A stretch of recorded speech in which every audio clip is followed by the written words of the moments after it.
Teletertúlia. Boa tarde a todos. Hoje é dia 15 de julho de 2014 e estamos iniciando mais uma tertúlia. Hoje é o verbete de número 3084, constituído de 6 páginas, 48 logias e 18 máximos. O título é Duplismo Invexológico, da especialidade Invexologia, que vai ser aqui apresentado pelo professor Ricardo Marcord, que é estreante aqui como verbetógrafo.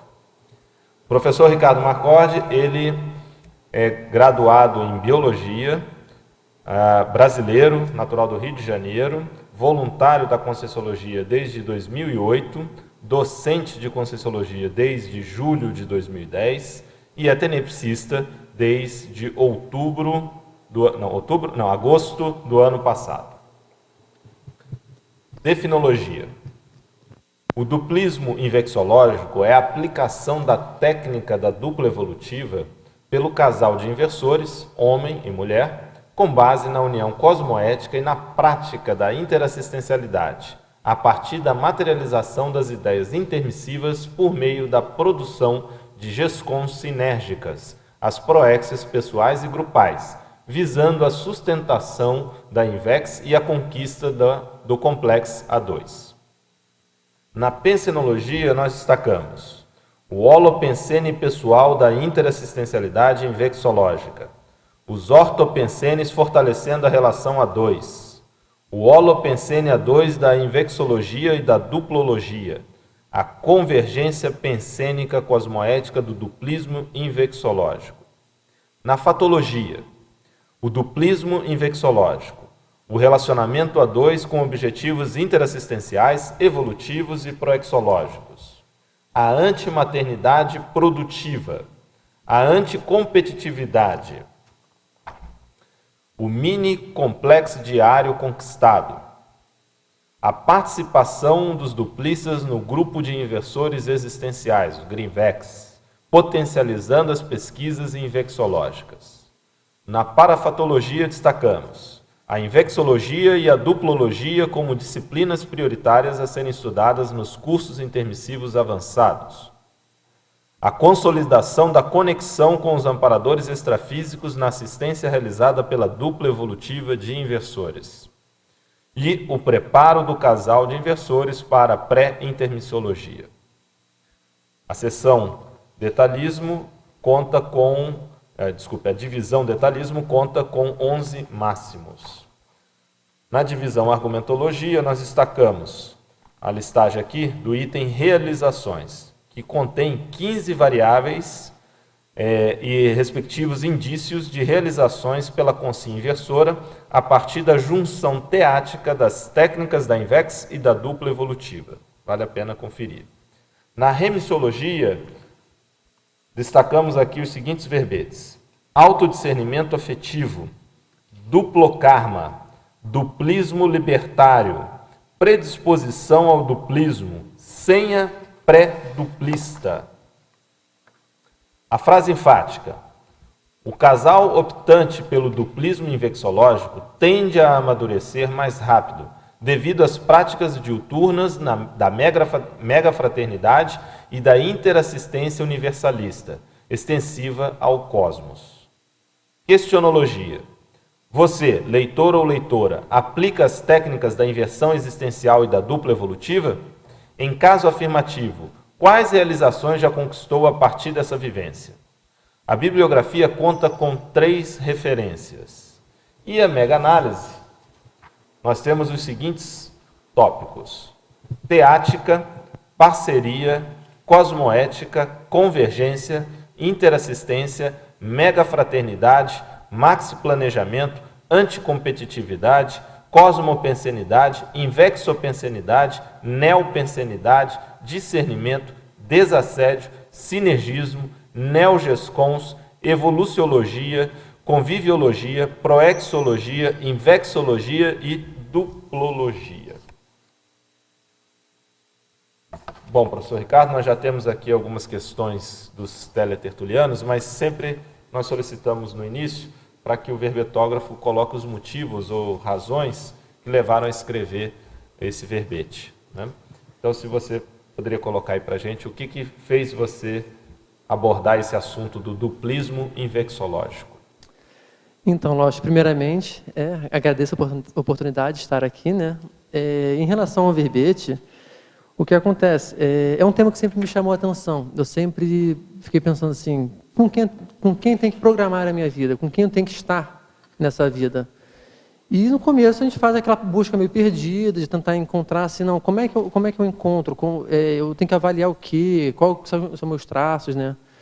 E eu vejo que quando eu conheci a Conscienciologia, comecei a estudar a técnica da INVEX, depois a técnica da dupla evolutiva também, eu vi que existe, além de tudo, uma dificuldade não só de encontrar um duplista nesse sentido, mas uma dificuldade de entender e aplicar coerentemente ambas as técnicas, da dupla evolutiva e da inversão existencial.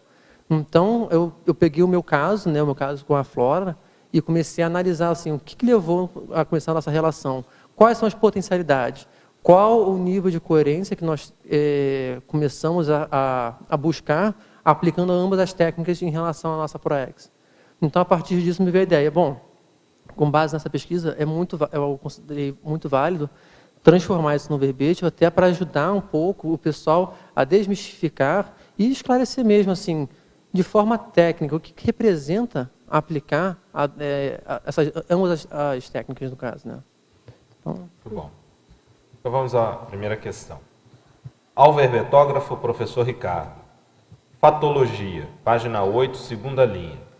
Como podemos melhorar a atenção aos fatos e parafatos no encontro da dupla evolutiva? Poderia exemplificar alguns desses fatos e parafatos?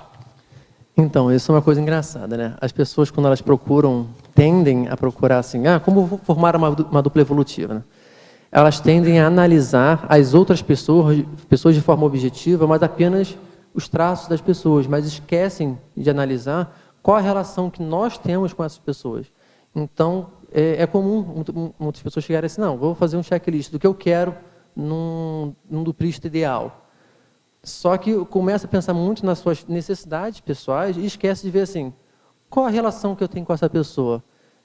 Quais são os fatos que demonstram a afinidade, não só a afinidade somática, mas a afinidade pelas ideias? Como funciona o meu trabalho com essas pessoas? Tem até um verbete chamado Senha Pré-Duplista que ele fala muito nesse sentido, que vale a pena a pessoa dar uma lida. Mas começar a analisar assim, ok, qual o tipo de trabalho, com quem eu estou me envolvendo? Eu tenho realizado trabalhos assistenciais, qual o grupo que está me permeando? Eu acho que tudo começa pelo trabalho assistencial.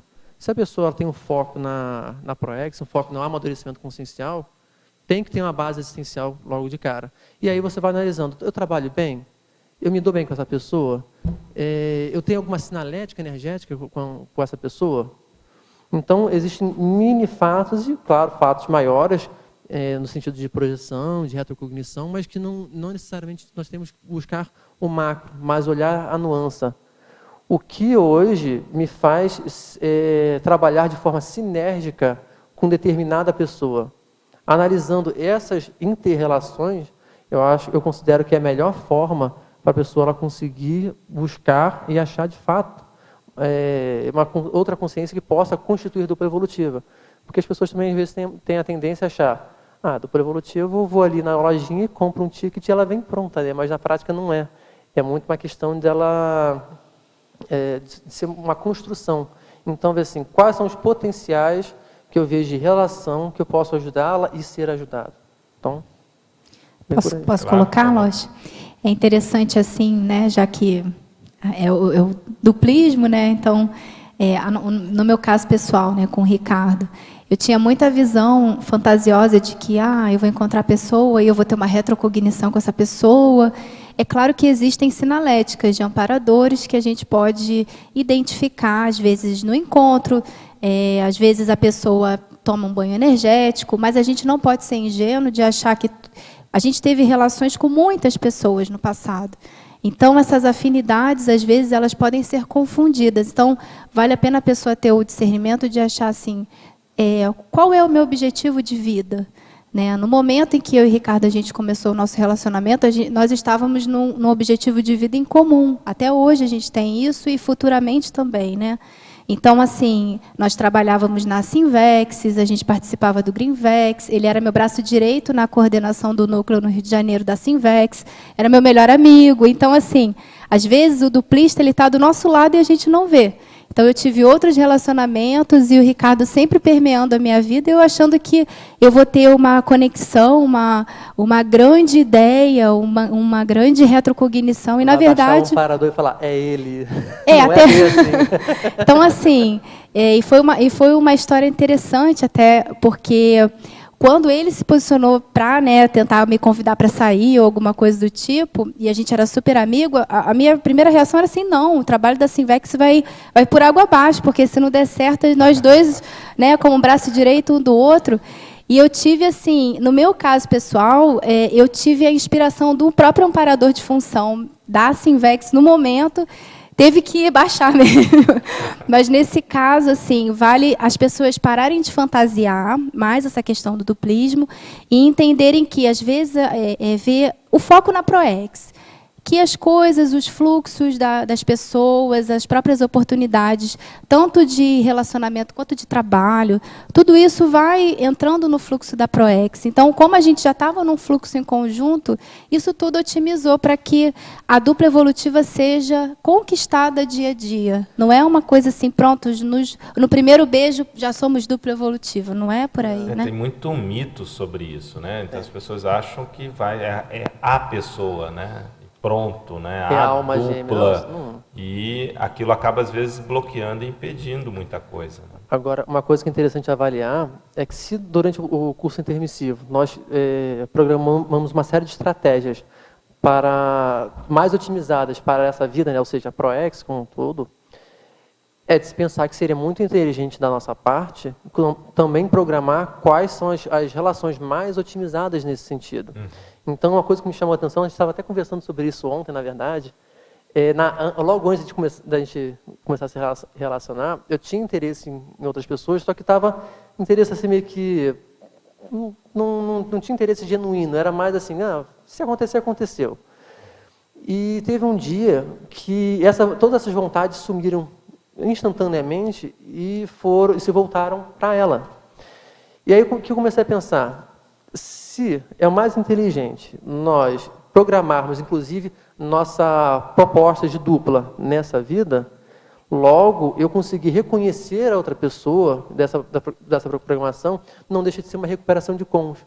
E agora, como é que a gente recupera cônjuge? É fazendo autopesquisa, é focando na ProEx.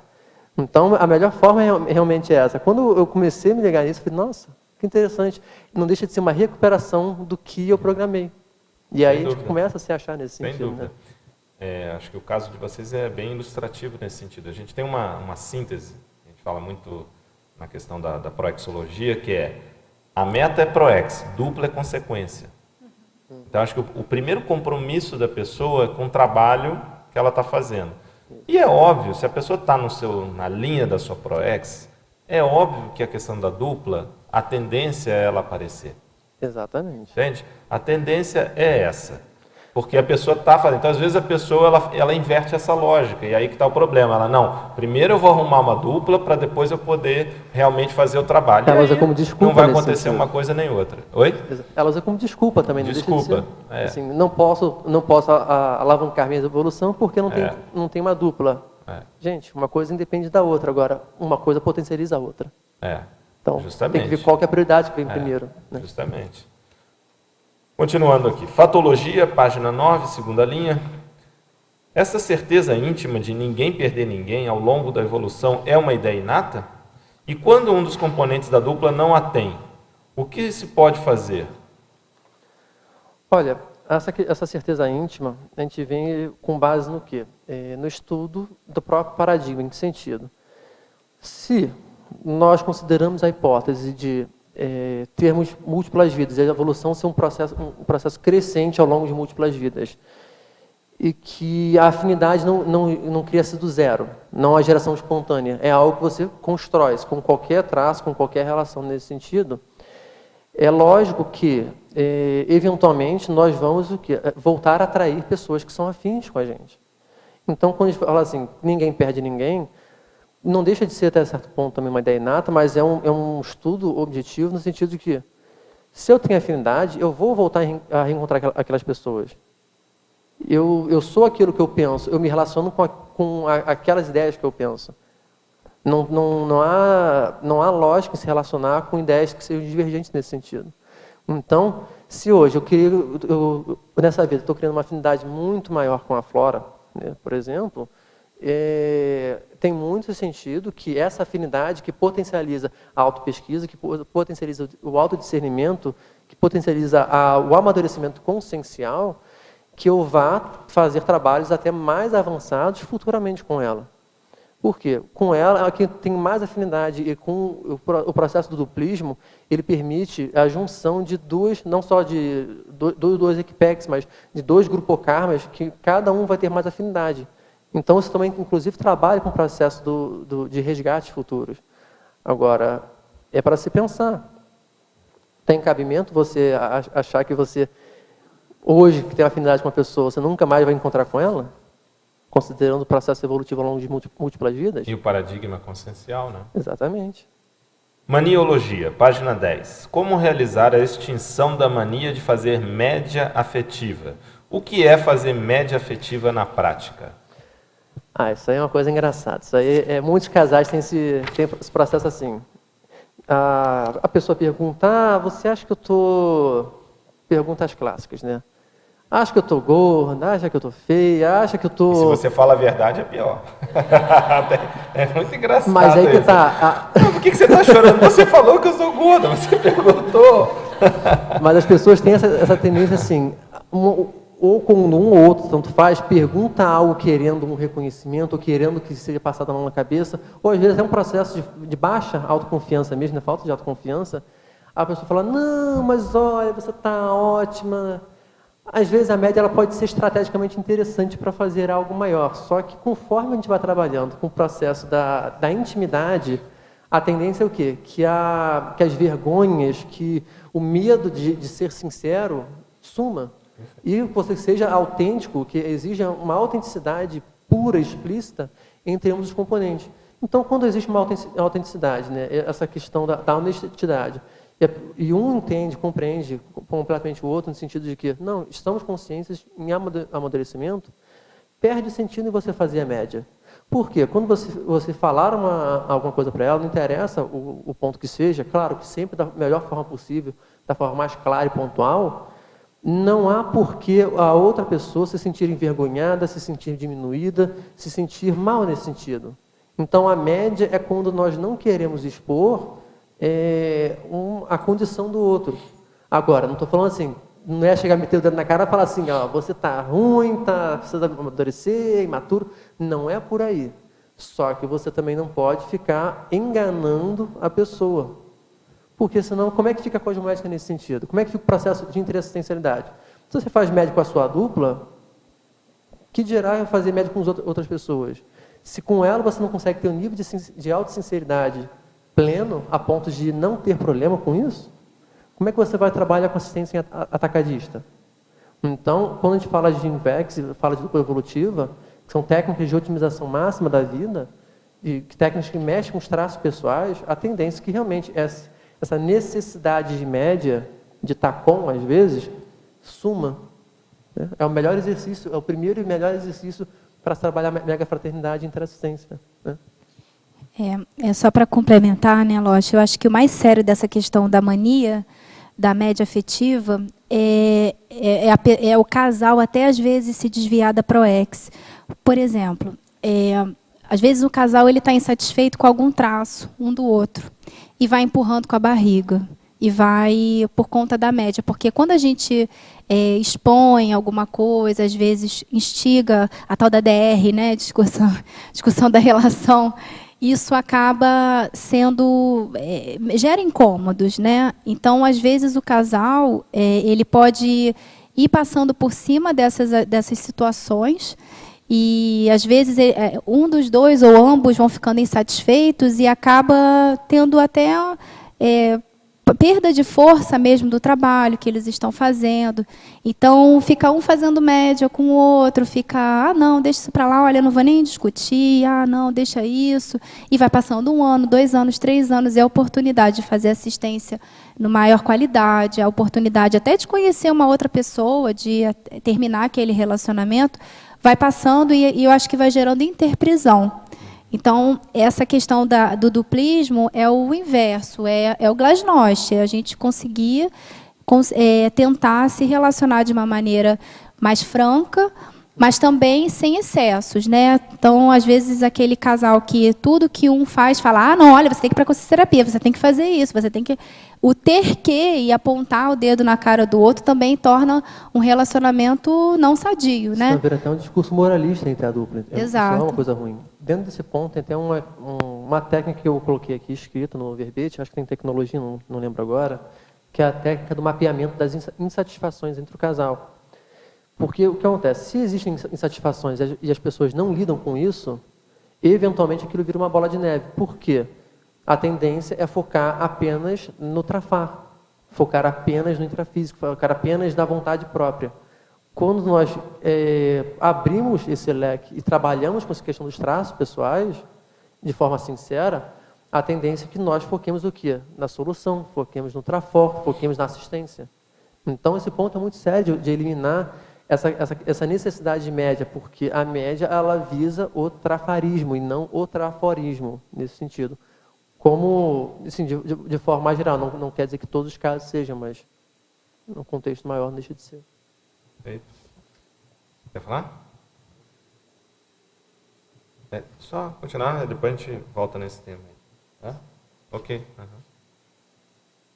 Professor Ricardo, Parafatologia, página 9, final da primeira linha. Gostaria que aprofundasse os acordos evolutivos firmados entre a dupla de inversores existenciais no curso intermissivo. Isso também é um ponto assim, bem interessante, que tem relação com a recuperação de cônjuge também. Da mesma forma que aqui intrafisicamente é interessante que a dupla monte seu CDC, né, ou seja, seu código duplista de cosmoética, é de se pensar que parte desse CDC, para se considerar que parte desse CDC também tenha sido previamente planejado no curso intermissivo.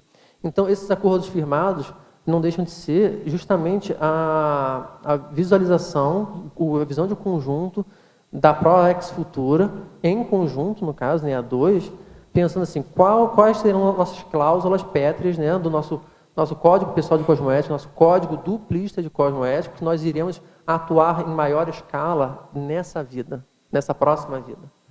Então, eu acho que é muito importante começar a pensar sobre isso para tirar a ideia de que a vida começa no intrafísico. A vida começa antes. A paraprocedência ela é extrafísica. A raiz é extrafísica. A raiz é extrafísica. Quando a gente fala de curso intermissivo, nós temos que analisar todos os fatos envolvidos. E pensar assim, qual que é o mais otimizado, qual que é o mais inteligente. Começar a planejar com base numa orientação evolutiva, com base no maior nível de lucidez, ou começar a planejar desde agora. Então, as cláusulas são essencialmente extrafísicas. É uma recuperação de cônjuge entre a dupla nesse sentido. Realizações. Página 11, o item 04. Cláusulas. Poderia comentar, se possível, com exemplos? Cláusulas. A constituição sincera, teática e objetiva do Código Duplista de Cosmoética, pautado nos interesses evolutivos prioritários dos componentes da dupla de inversores. Então, a questão das cláusulas foi até a questão do próprio CDC, foi algo que mais recentemente eu comecei a entender mais. Só que é algo que nós já fazíamos desde o começo.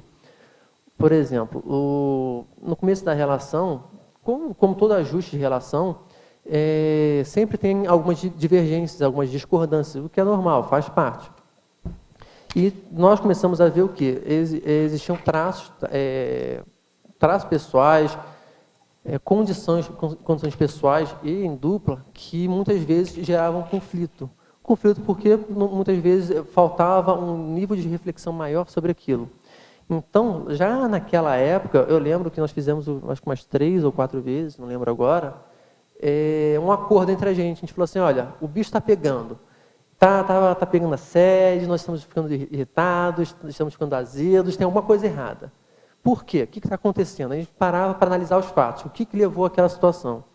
E quando a gente conseguiu identificar quais foram os traços nossos que começaram a levar àquela condição de irritabilidade, de discordância, ou qualquer situação que fosse nesse caso, nós falamos assim, bom, sabemos como nós funcionamos, sabemos como chegamos aqui. Vamos montar um acordo entre a gente.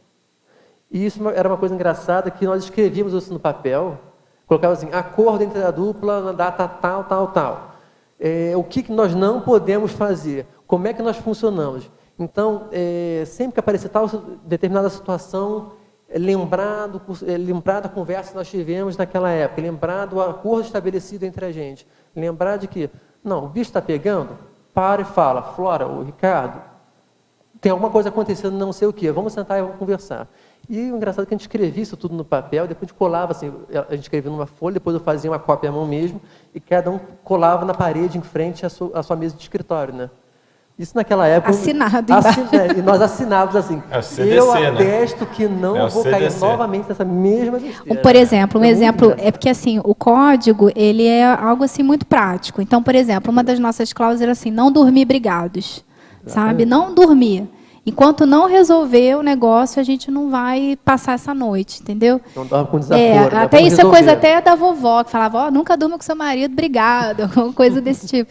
Então, eu levei isso a sério, e isso, assim, é muito sério, sabe? Porque um dorme de costas para o outro, e aí isso já vai gerando mais assédio. Claro. Então, isso é um código, isso aí é uma cláusula bem prática. Outro ponto que a gente colocou também, assim, não fazer média um com o outro. Está pegando? Seja sincero. Na pior das hipóteses, a gente vai passar 1 hora aí discutindo, mas depois a gente vai se entender, porque o foco é na solução, o foco não é no trafar. Autenticidade. Isso depois nós começamos a ver, nossa, isso na prática é o CDC. Só que lá atrás nós fizemos, eu lembro assim, mas o CDC como CDC, entendendo o que é um CDC de forma técnica, antes nós fizemos foi a última versão, mas antes disso fizemos lá 3, 4 versões, toda vez assim, não, está na hora de atualizar essas cláusulas. A gente tirava, pegava, conversava, passava umas 3 horas ali batendo um papo, debatendo, trabalhando em cima daquilo, formava um novo, aí novamente, a gente formava um novo, eu fazia uma cópia, ambos assinavam as 2 cópias e cada um coloca na sua frente no escritório. E não é algo rígido, assim, é claro que a dupla não é um contrato, vamos fazer isso, você vai fazer aquilo, mas é algo que chama a nossa lucidez. Então, a gente viu que funcionava. Então, às vezes, por exemplo, na correria... Às vezes chegava à noite, não tinha dado nenhum beijo. Sabe assim? Chegou em casa, nossa, então, será que se deixar isso acontecer, ou será que se a gente prolongar isso, às vezes a sexualidade pode ser um problema do casal, não vamos deixar de fazer, vamos fazer sexo pelo menos 3 vezes na semana. Põe isso como cláusula, entendeu? Então, tem coisas assim que existem, que podem ser acordadas entre o casal. A gente fez a técnica de escrever e botar na parede, mas tem casais que não precisam disso. Mas que é algo que remeta à lucidez, né? Eu acho que é algo bem prático, né? Dinâmico. Até porque essa questão de escrever é bom em função da memória. Exatamente. Porque as pessoas depois esquecem ou interpretam de forma diferente. Na hora que você escreve, não, é isso mesmo, então há pelo menos... uma minimização de distorções de interpretação, né? Exatamente. Não, é isso então, todo mundo está de acordo, é isso aqui. Não, foi exatamente esse motivo que a gente resolveu escrever. Eu lembro que a gente chegou assim, pensamos, não, definimos várias cláusulas, mas quer saber, vai chegar aqui a um mês, vai vir a pressão, eu vou esquecer isso. Então, coloque isso no papel. Não vai ter, estamos eliminando qualquer desculpa que possa ter. Ah, não lembrava daquilo. Olha, vai ler, tá lá. E tem a sua assinatura. Não foi ninguém que fez para você. Você que fez, está assinado, reconhecido. Só falta firmar em cartório. Praticamente. Agora, eu acho que vocês já estão quanto tempo juntos? Quase 4 anos. Faz 4 anos agora, no mês que vem. Então, mas você já mostra um nível de maturidade muito grande em relação à dupla evolutiva em tão pouco tempo, né? E aí a questão da dupla de inversores. Agora, valeria a pena vocês pensarem num livro sobre isso. Talvez um livro assim bem pragmático mesmo, sim, com essas técnicas, né? Esses exemplos que vocês estão colocando, porque eu acho que pode ajudar muita gente. Às vezes as pessoas acham, mas isso é um absurdo, né? Escrever, fica um negócio que não associam, né? Dentro de uma questão de uma dupla evolutiva, ou do universo familiar. As pessoas falam isso na área profissional, vamos fazer a ata da reunião, mas isso é uma ata também, é uma espécie de ata. Mas como isso é importante do ponto de vista do casal, né? Então, talvez aí fica aí a sugestão, acho que valeria a pena, vocês terem gabarito para isso. Fatologia. Página 8, última linha. Poderia discorrer sobre a eliminação dos melindres? Poderia exemplificar alguns desses melindres? Olha, isso tem muita relação com aquilo que foi falado da própria eliminação da média nesse caso, né? A questão do melindre, assim, se eu falar, o que vai acontecer? Será que ela vai ficar chateada comigo? Será que eu vou tomar um sermão depois? Porque uma coisa que é interessante a gente ver, existe, normalmente, é fácil de ver isso em muitos casais, uma preponderância de experiência entre um e entre o outro. Isso varia de situação para situação. Então, muitas vezes, a pessoa, um dos componentes, tem um medo de chegar e falar, olha, eu discordo disso que você está falando, eu acho que você foi imaturo naquela situação, porque ela tem medo de tomar um sermão na cara. Então, são medos infundados que tem, aí entra o processo de você querer fazer a média. Porque, não, para eu ficar bem na fita, vamos fazer uma média, então, dessa forma, me preservo, não tomo nenhum sermão, também não trabalho meus traços pessoais, né, e eu fico confortável onde eu estou. Então, o processo dos melindres é muita questão, a eliminação dos melindres é você sair da zona de conforto e entrar numa zona de autopesquisa, uma zona de autenticidade. Uhum. Microfone. O processo leva a dissimulação, né, dos parceiros e o processo da manipulação, de dar um jeito para conseguir o que quer, já que não se consegue falar, né, se posicionar sinceramente. Né? Exatamente. Patologia, página 9, sexta linha. Poderia exemplificar a participação dos duplistas no grupo de inversores existenciais, GRINVEX, potencializando as pesquisas infecciológicas? Teria uma casuística a compartilhar? Essa questão, a questão anterior, estão vindo diretamente de Madrid, na Espanha. Olha que interessante. Né? Olha, nós não chegamos a participar como dupla no GRINVEX, mas como pré-dupla nesse caso, já estávamos prestes a começar a nossa relação. Na verdade, nós chegamos a pegar no finalzinho, né? Eu lembro que foi numa reunião de GRINVEX que eu decidi chamar ela para sair. Vamos ver e o mais interessante que é assim, na reunião do GRINVEX, a gente estava explicitando cada um tema de pesquisa. E o meu tema era ectoplasmia. E eu estava assim, bem fechada, relacionamento, eu estava no momento solteira e tudo, mas bem focada na ProEx.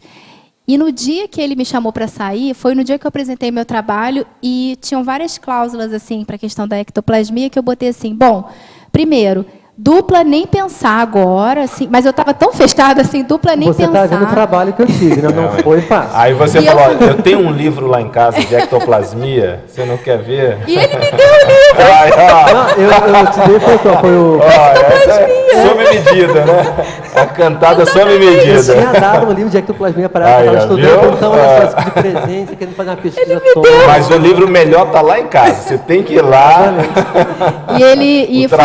E foi exatamente isso. Eu tinha acabado de anunciar que eu estava totalmente fechada para balanço e que essa cláusula está aqui da dupla, mas não vou pensar nisso agora, só no ano que vem, era no meio do ano, e eu vou me formar primeiro e tudo, na faculdade. E ele já... Agora você imagina, eu passei a semana planejando chamar ela para sair exatamente nesse dia. Chega vai me fazer uma apresentação dessa. Eu falei, o que eu faço agora, gente? Mas vamos embora. Olha, só digo uma coisa, 40 minutos de argumentação. Deu certo. No final, estamos juntos.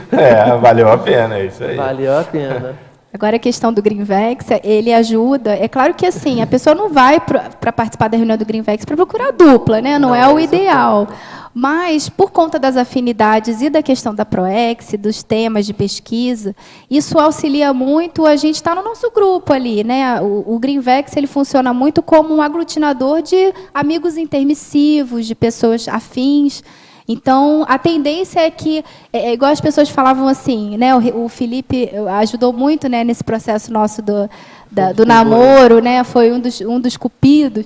Então, assim, a gente até falava assim, ué, Flora, mas você vai fazer duplismo com seu inimigo? Que eu falava assim, mas o Ricardo é meu amigo, é meu melhor amigo. Você vai realizar o duplismo com o inimigo? Então, assim, você vai realizar o duplismo com a pessoa que você tem afinidade, que você gosta, que você se sente bem, né? Então, nesse ponto, o Greenvex ele ajuda nesse ponto. Ainda agora, antes ou depois de tanto participando. Agora, a própria questão de um casal de aplicantes da técnica da Invex também aplicarem a técnica da dupla evolutiva, isso potencializa também as pesquisas, porque ambos têm metas similares, no caso da dupla é mais claro isso, que é o quê? O processo da GESCOM. Então, quando você tem duas pessoas que se unem com o intuito de focar na assistência, de focar na evolução, de focar na gestação consciencial, ou seja, eles estão de fato fazendo autopesquisa, a tendência é que se potencialize cada vez mais, até pelo autoexemplarismo e pelo maior rapport com a equipe de amparadores, o próprio grupo de inversores. Por quê? São dúvidas comuns. Como aplicar Invex? Quais são os pontos que são coerentes e divergentes? Quais são os pontos coerentes e divergentes da dupla evolutiva? Como fazer pesquisa? Como achar uma dupla? Então, quando você tem um casal que está, de fato, aplicando de forma coerente, correndo atrás, buscando a mega otimização da vida humana em conjunto, a tendência é que você traga pensenes, comos, no caso do curso intermissivos, mais afins, mais avançados, mais coerentes com a aplicação de ambas as técnicas. Então, isso só faz potencializar cada vez mais a pesquisa do Greenvex. Ricardo, quiser estar comentando essa questão, eu queria fazer um questionamento seguinte. Que às vezes tem esses casos, né? A pessoa ela tem ali possibilidade de construir uma dupla, mas muitas vezes ela se fecha. E às vezes tem a questão do voluntariado, e isso, por mais que é um otimizador, algumas pessoas veem de outro modo, veem assim, não, dentro do voluntariado, às vezes eu não vou tentar ali, porque pode ser que atrapalhe o trabalho. O que vocês diriam nesse caso, para a pessoa se posicionar? O que poderia, no teu caso, você falou, ter gerado um posicionamento mais rápido, uma visão mais rápida de ter tomado essa atitude que você tomou aí? O que você diria para uma pessoa que está nessa situação? Olha, o que eu diria é, foca na ProEx. Por quê? Foca na autopesquisa, no trabalho com seus traços pessoais. Porque, vamos ser sinceros, você só vai atrair quem você é afim. Se você está buscando, de fato, constituir uma dupla evolutiva, ou seja, se relacionar com uma pessoa que está interessada na evolução, é mais do que natural que, primeiro, você também tem que se interessar pela evolução. A questão da dupla, ela vai aparecer, só que você tem que ficar atento aos fatos para fatos que estão no seu entorno. Você tem que estar coerente com aquilo que você quer. Não adianta nada a pessoa fazer um mega checklist do que ela quer, de quais são as vontades dela, se ela é completamente incoerente com aquilo que ela quer. Entende? É necessário ter uma teática nesse sentido. Acho que a melhor forma da pessoa realmente procurar e constituir uma dupla evolutiva é fique atento aos fatos para fatos. Faça a autopesquisa, seja sincero consigo mesmo. Que uma hora o grupo afim às suas ideias vai começar a aparecer. E desse grupo é muito cabível que seja pensado uma pessoa que você tenha mais afinidade e provavelmente tenha feito algum nível de planejamento no curso intermissivo, ela apareça para você se relacionar. Porque não deixa de ser uma recuperação de cônjuge daquilo que foi planejado.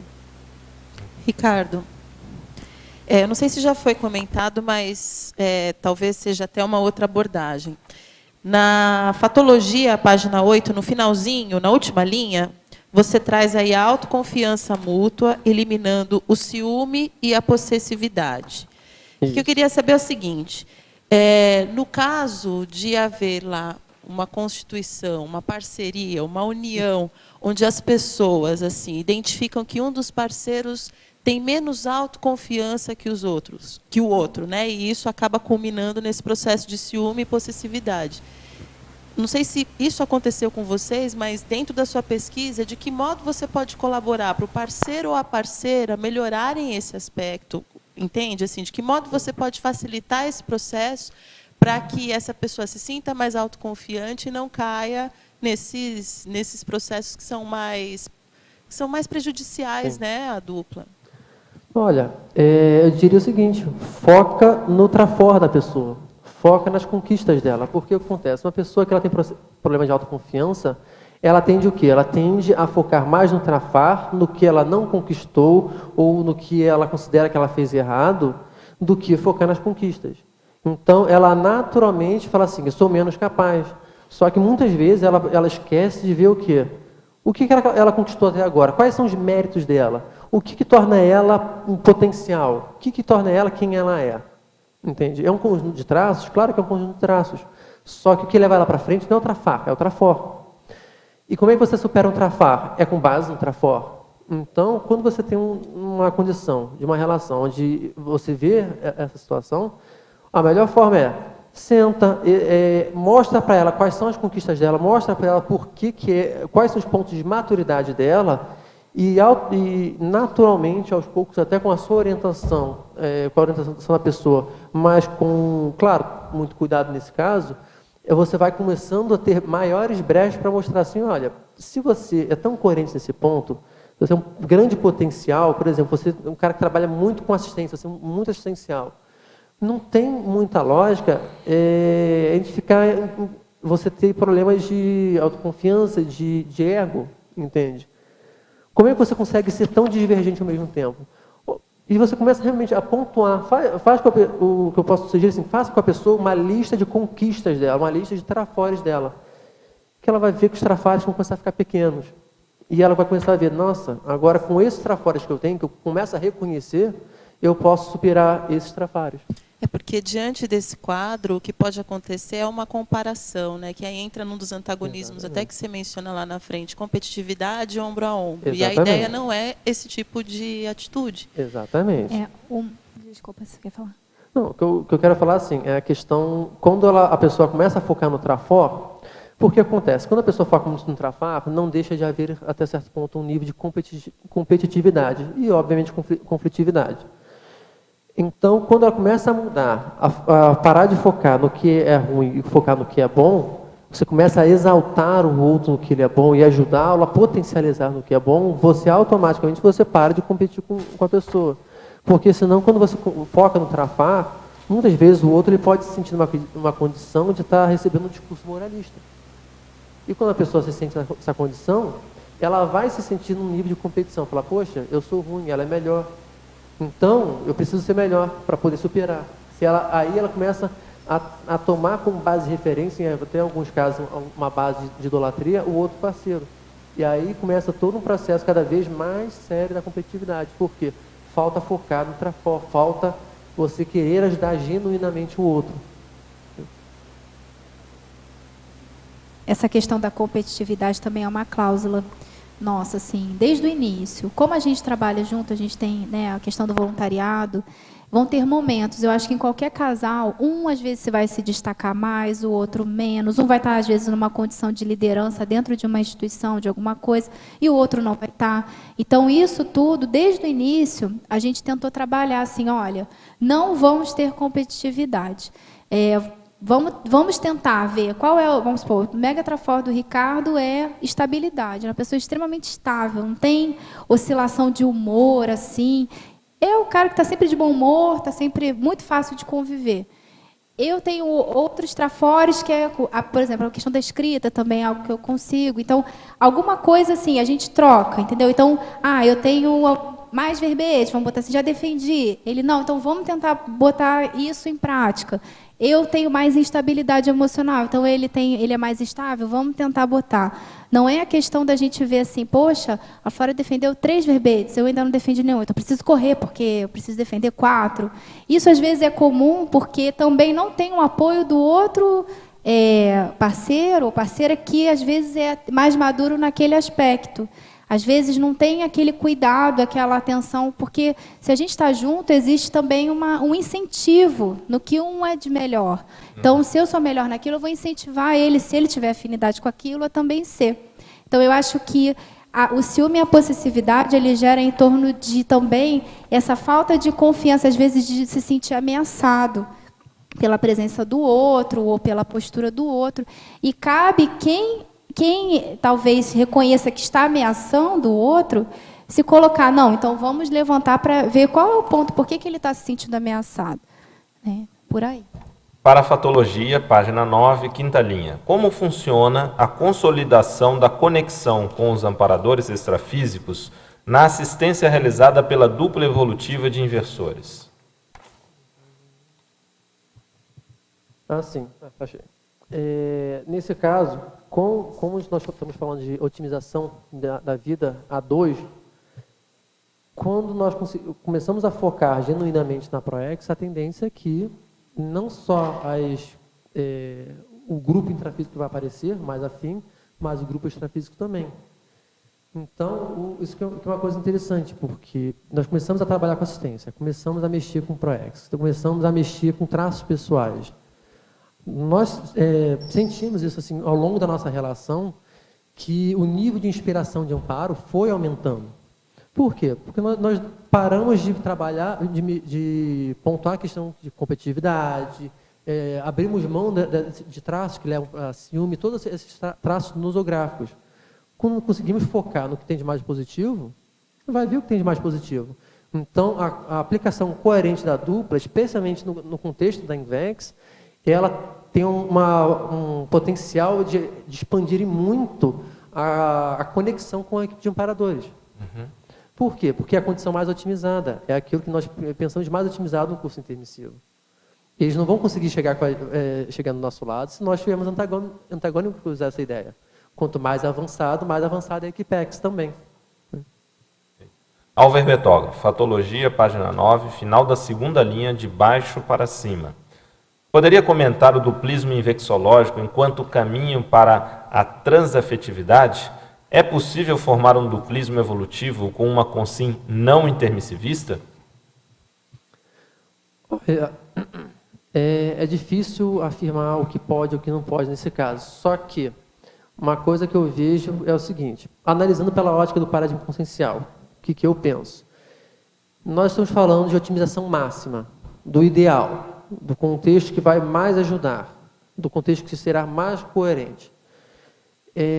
Então, um pouco divergente nesse sentido, quando você pega duas pessoas, uma que está muito interessada na evolução e outra que não está tão interessada na evolução, ou que tem dificuldade, ou que tem até certo ponto de divergência e antagonismo com a ideia da autoevolução consciencial.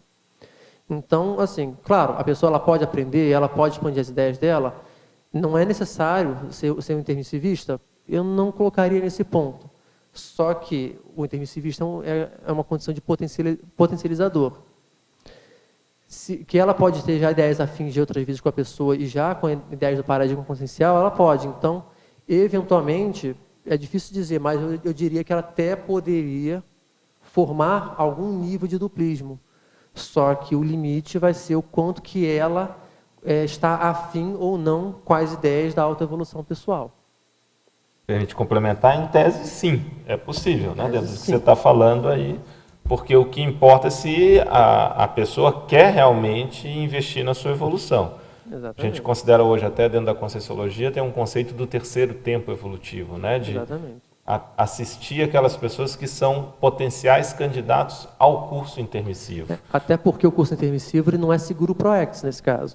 Sem dúvida. Você pode ver... Tanto que tem um intermissivista inadaptado. Exatamente. Não é? Você pode ter consciências que não são intermissivistas e que fazem mais assistência do que intermissivistas? É claro que sim. A gente não mede a evolução pelo potencial, mas mede a evolução pelas conquistas. Justamente. E já foi até discutido aqui, o próprio professor Valdo já tocou nesse assunto, pode ter o caso de uma consréu ter um resultado evolutivo melhor do que um intermissivista. Sim, exatamente. Até porque tem consréu e consréu.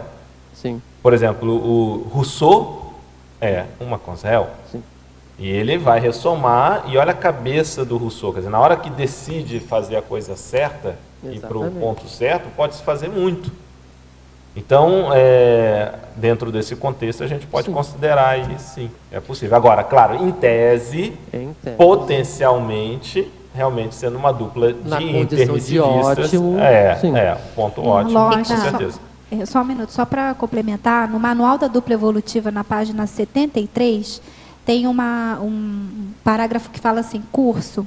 A intermissiologia apresenta importância direta com a formação da dupla evolutiva, em função dos colegas que, porventura, tenhamos tido em nosso curso intermissivo mais recente, ou com os quais tenhamos preparado, em determinados casos, por exemplo, uma proexis grupal, em conjunto com o evoluciólogo do nosso grupo evolutivo.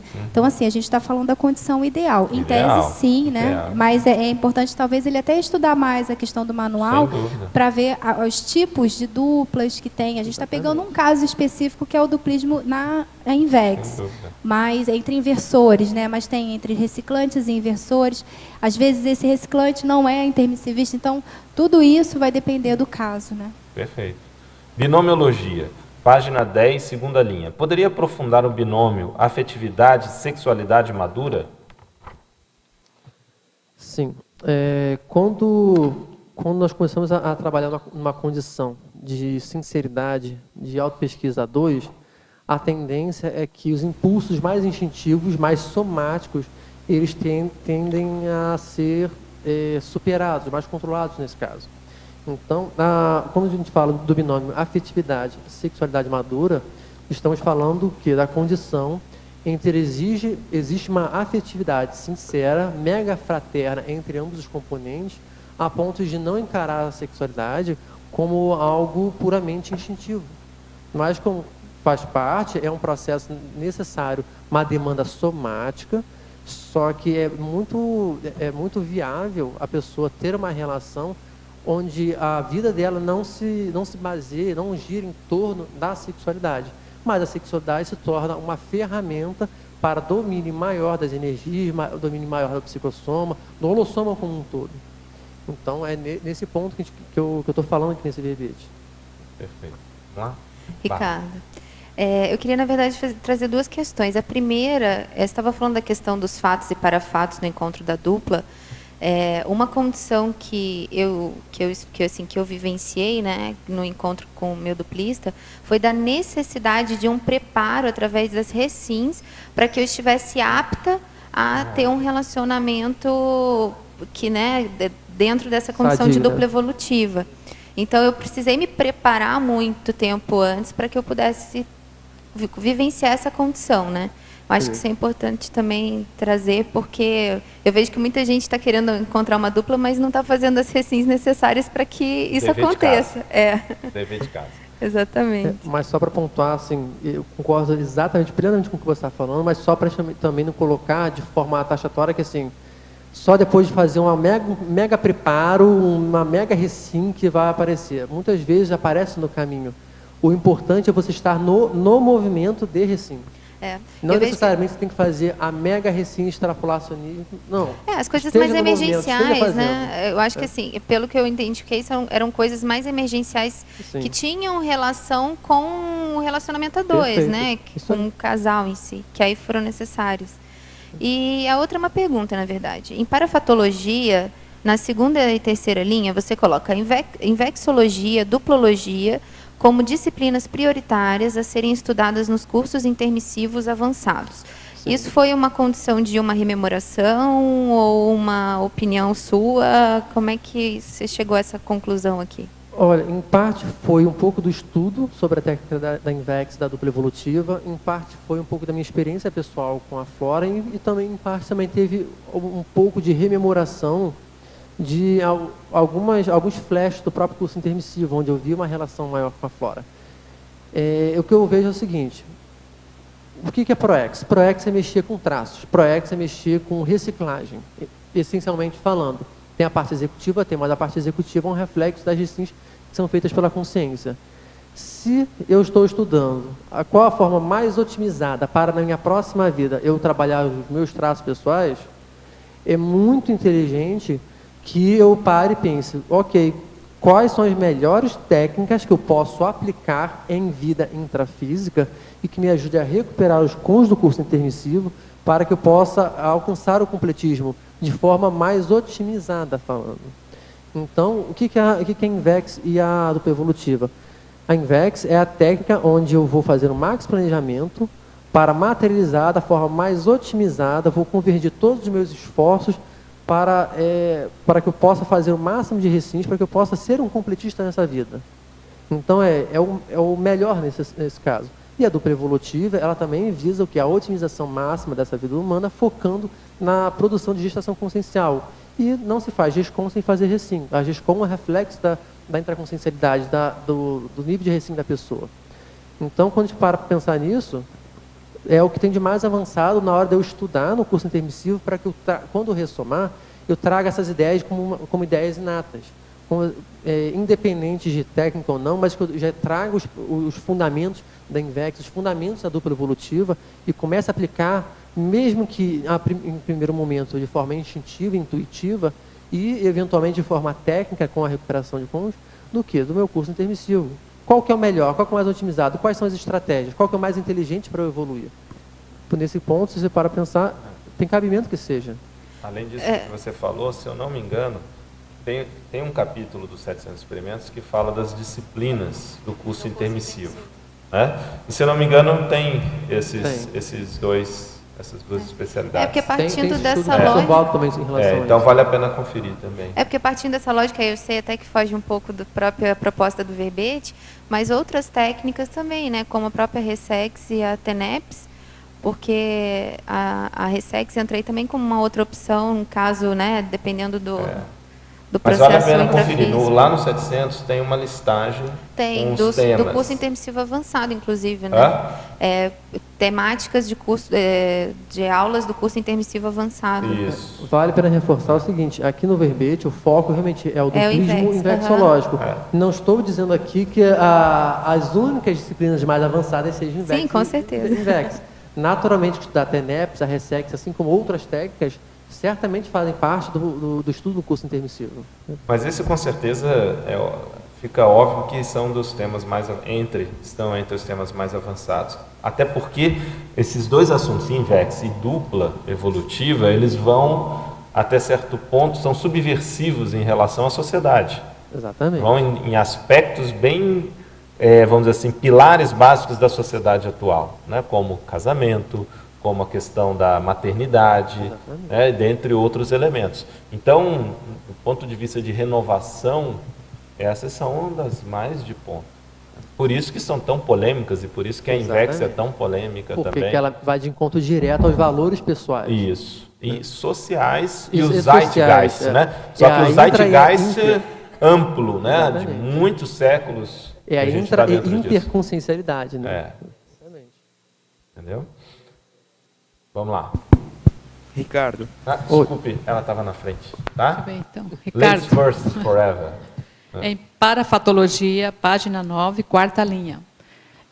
Eu gostaria de saber a experiência que vocês tiveram sobre a identificação da cabeça energética da dupla de inversores. Isso é uma coisa interessante, né? Quando a gente começa a identificar quem é a cabeça energética, o que acontece? A cabeça energética, ela não necessariamente é constantemente a cabeça energética, mas o que acontece? Existem momentos e momentos, existem situações que um predomina sobre o outro nesse caso. Mas é importante sempre identificar qual dos componentes é a cabeça energética mais predominante na manifestação cotidiana, porque isso ajuda primeiramente a eliminar a competitividade e ajuda a pessoa começar a entender assim, o que eu posso aprender com o outro, o que eu posso ensinar com o outro, porque são momentos, não quer dizer que sempre um vai ser ou sempre o outro vai ser. Agora, naquele momento que um dos componentes está predominantemente com cabeça energética, o que eu posso aprender ali daquela situação? O que eu posso ajudar a potencializar naquela situação? Então, no nosso caso, quando a gente começou a mexer com essa questão de identificar quem que é cabeça energética, o que isso ajuda a gente? Aumentar o sinergismo entre nossa manifestação, diminuir o nível de competitividade. Hoje em dia, eu nem diria que nós temos mais esse nível de competitividade, porque já foi muito trabalhado desde o começo, foi algo que foi trabalhado literalmente assim, desde o primeiro mês, primeira semana de relacionamento, na verdade, né? Acho que no primeiro mês a gente montou uma cláusula logo de cara, foi algo nesse sentido. Foi, o negócio é para fazer, vamos fazer direito, né? Mas isso ajudou muito a entender assim, ok, quem que tem essa manifestação com maior força presencial? Isso muitas vezes ajuda assim, em situações que a pressão está pegando, quem que é aquele que vai ter mais banca? Não estou dizendo assim, apoia essa pessoa, segura-se na pessoa. Não, mas utiliza essa força presencial, potencializa essa força presencial e trabalha em conjunto. Né? Quer falar alguma coisa? Lá e depois tem a Tânia. Sequência. Aqui na página 9, Ricardo, em teoriologia, primeira linha, Sim. a teoria do pentátulo duplista. Você Sim. pode explicar um pouquinho mais, por favor? Porque eu não entendi essa... Então, o que é o pentátulo duplista? É a condição entre ambos os componentes da dupla, eles alcançam o que? Eles conquistam, no caso, a aplicação coerente da INVEX, a aplicação da TENEPS, a conquista do epicentrismo consciencial, que tem relação com todo o processo da liderança, a desperticidade e depois a OFIEX, ou seja, a upgrade da TENEPS nesse caso. Por que isso aqui está aqui? Quando nós falamos de dupla evolutiva e falamos de INVEX, nós estamos falando de megametas em conjunto, megametas da dispersidade, megameta do epicentrismo consciencial, megameta de você se tornar um líder assistencial e trabalhar de forma atacadismo, ou seja, até dar um upgrade da TENEPS para a OFIEX. Então, quando uma dupla ela consegue alcançar a condição de pentátulo duplista, isso é uma mega conquista para ela que chancela o nível de maturidade recente que foram realizadas durante o contexto de vida delas. E quando a gente fala de INVEX e dupla evolutiva, nós estamos falando o quê? Da mega otimização. Então, para a conquista do pentátulo duplista, a mega otimização não deixa de ser o mais lógico, o mais inteligente nesse sentido. Respondeu? Tânia. Você quer continuar? Tânia. Pegou, né? Aqui, cadê? Ricardo, na parafatologia, na página 9. Mais alto, Tânia. Na parafatologia, na página 9, o último item, o preparo do casal de inversores para a pré-intermissiologia. Você podia falar a experiência de vocês? Olha, isso daí é um dos pontos assim, que mais motivam a gente, eu diria. Porque o que acontece? A condição da pré-intermissiologia é justamente o preparo que nós estamos fazendo nessa vida para trabalhar com os resgates mais sérios nas próximas intermissões e próximas vidas também.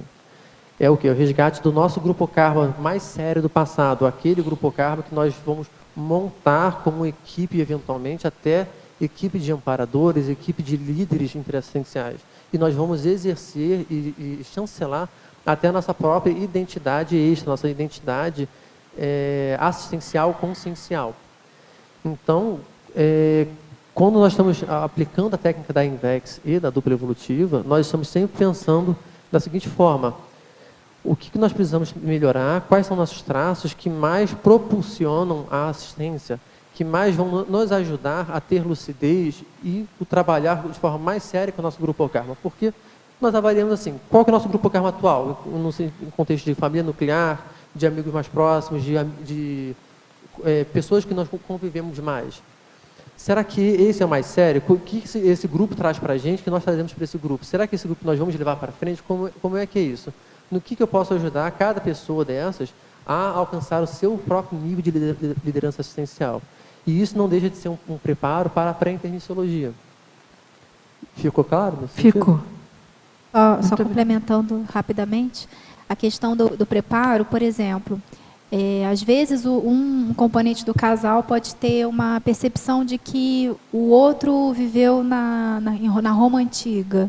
Então, às vezes, pode ter uma hipótese de que essa pessoa possa ter rabo preso lá com aqueles processos do passado da Roma Antiga. Então, será que, às vezes, um pode ampliar a visão de conjunto? Será que essas pessoas, essas consciências vão ser as consciências que eu vou resgatar? Será que essas pessoas vão ser o grupo que está na baratrosfera? Então, assim, quando a gente se prepara em conjunto, né, na questão do casal, a gente acaba tendo mais motivação para se qualificar em termos de GESCOM, em termos de qualificar os próprios traços, porque é isso que vai sustentar a gente na hora de resgatar alguém que tem relação íntima com a gente do passado e que tá doente naquele momento. Então, um dá força para o outro para consolidar essas bases que vão ajudar a pessoa a fazer esses resgates. Ricardo, eu queria fazer 2 perguntas. Uma é, como a família de vocês, então a pergunta estende para a Flora, se ela quiser falar também, lida com essa condição de duplismo infecciológico. E a outra é para você comentar mais na argumentologia o item 3, da autodesperticidade.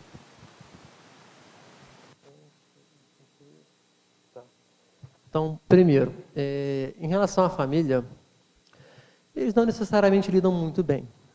Em que sentido? Estou falando agora pela minha família, né? Depois ela pode ir por causa da família dela, mas em parte eu também posso falar um pouco sobre isso.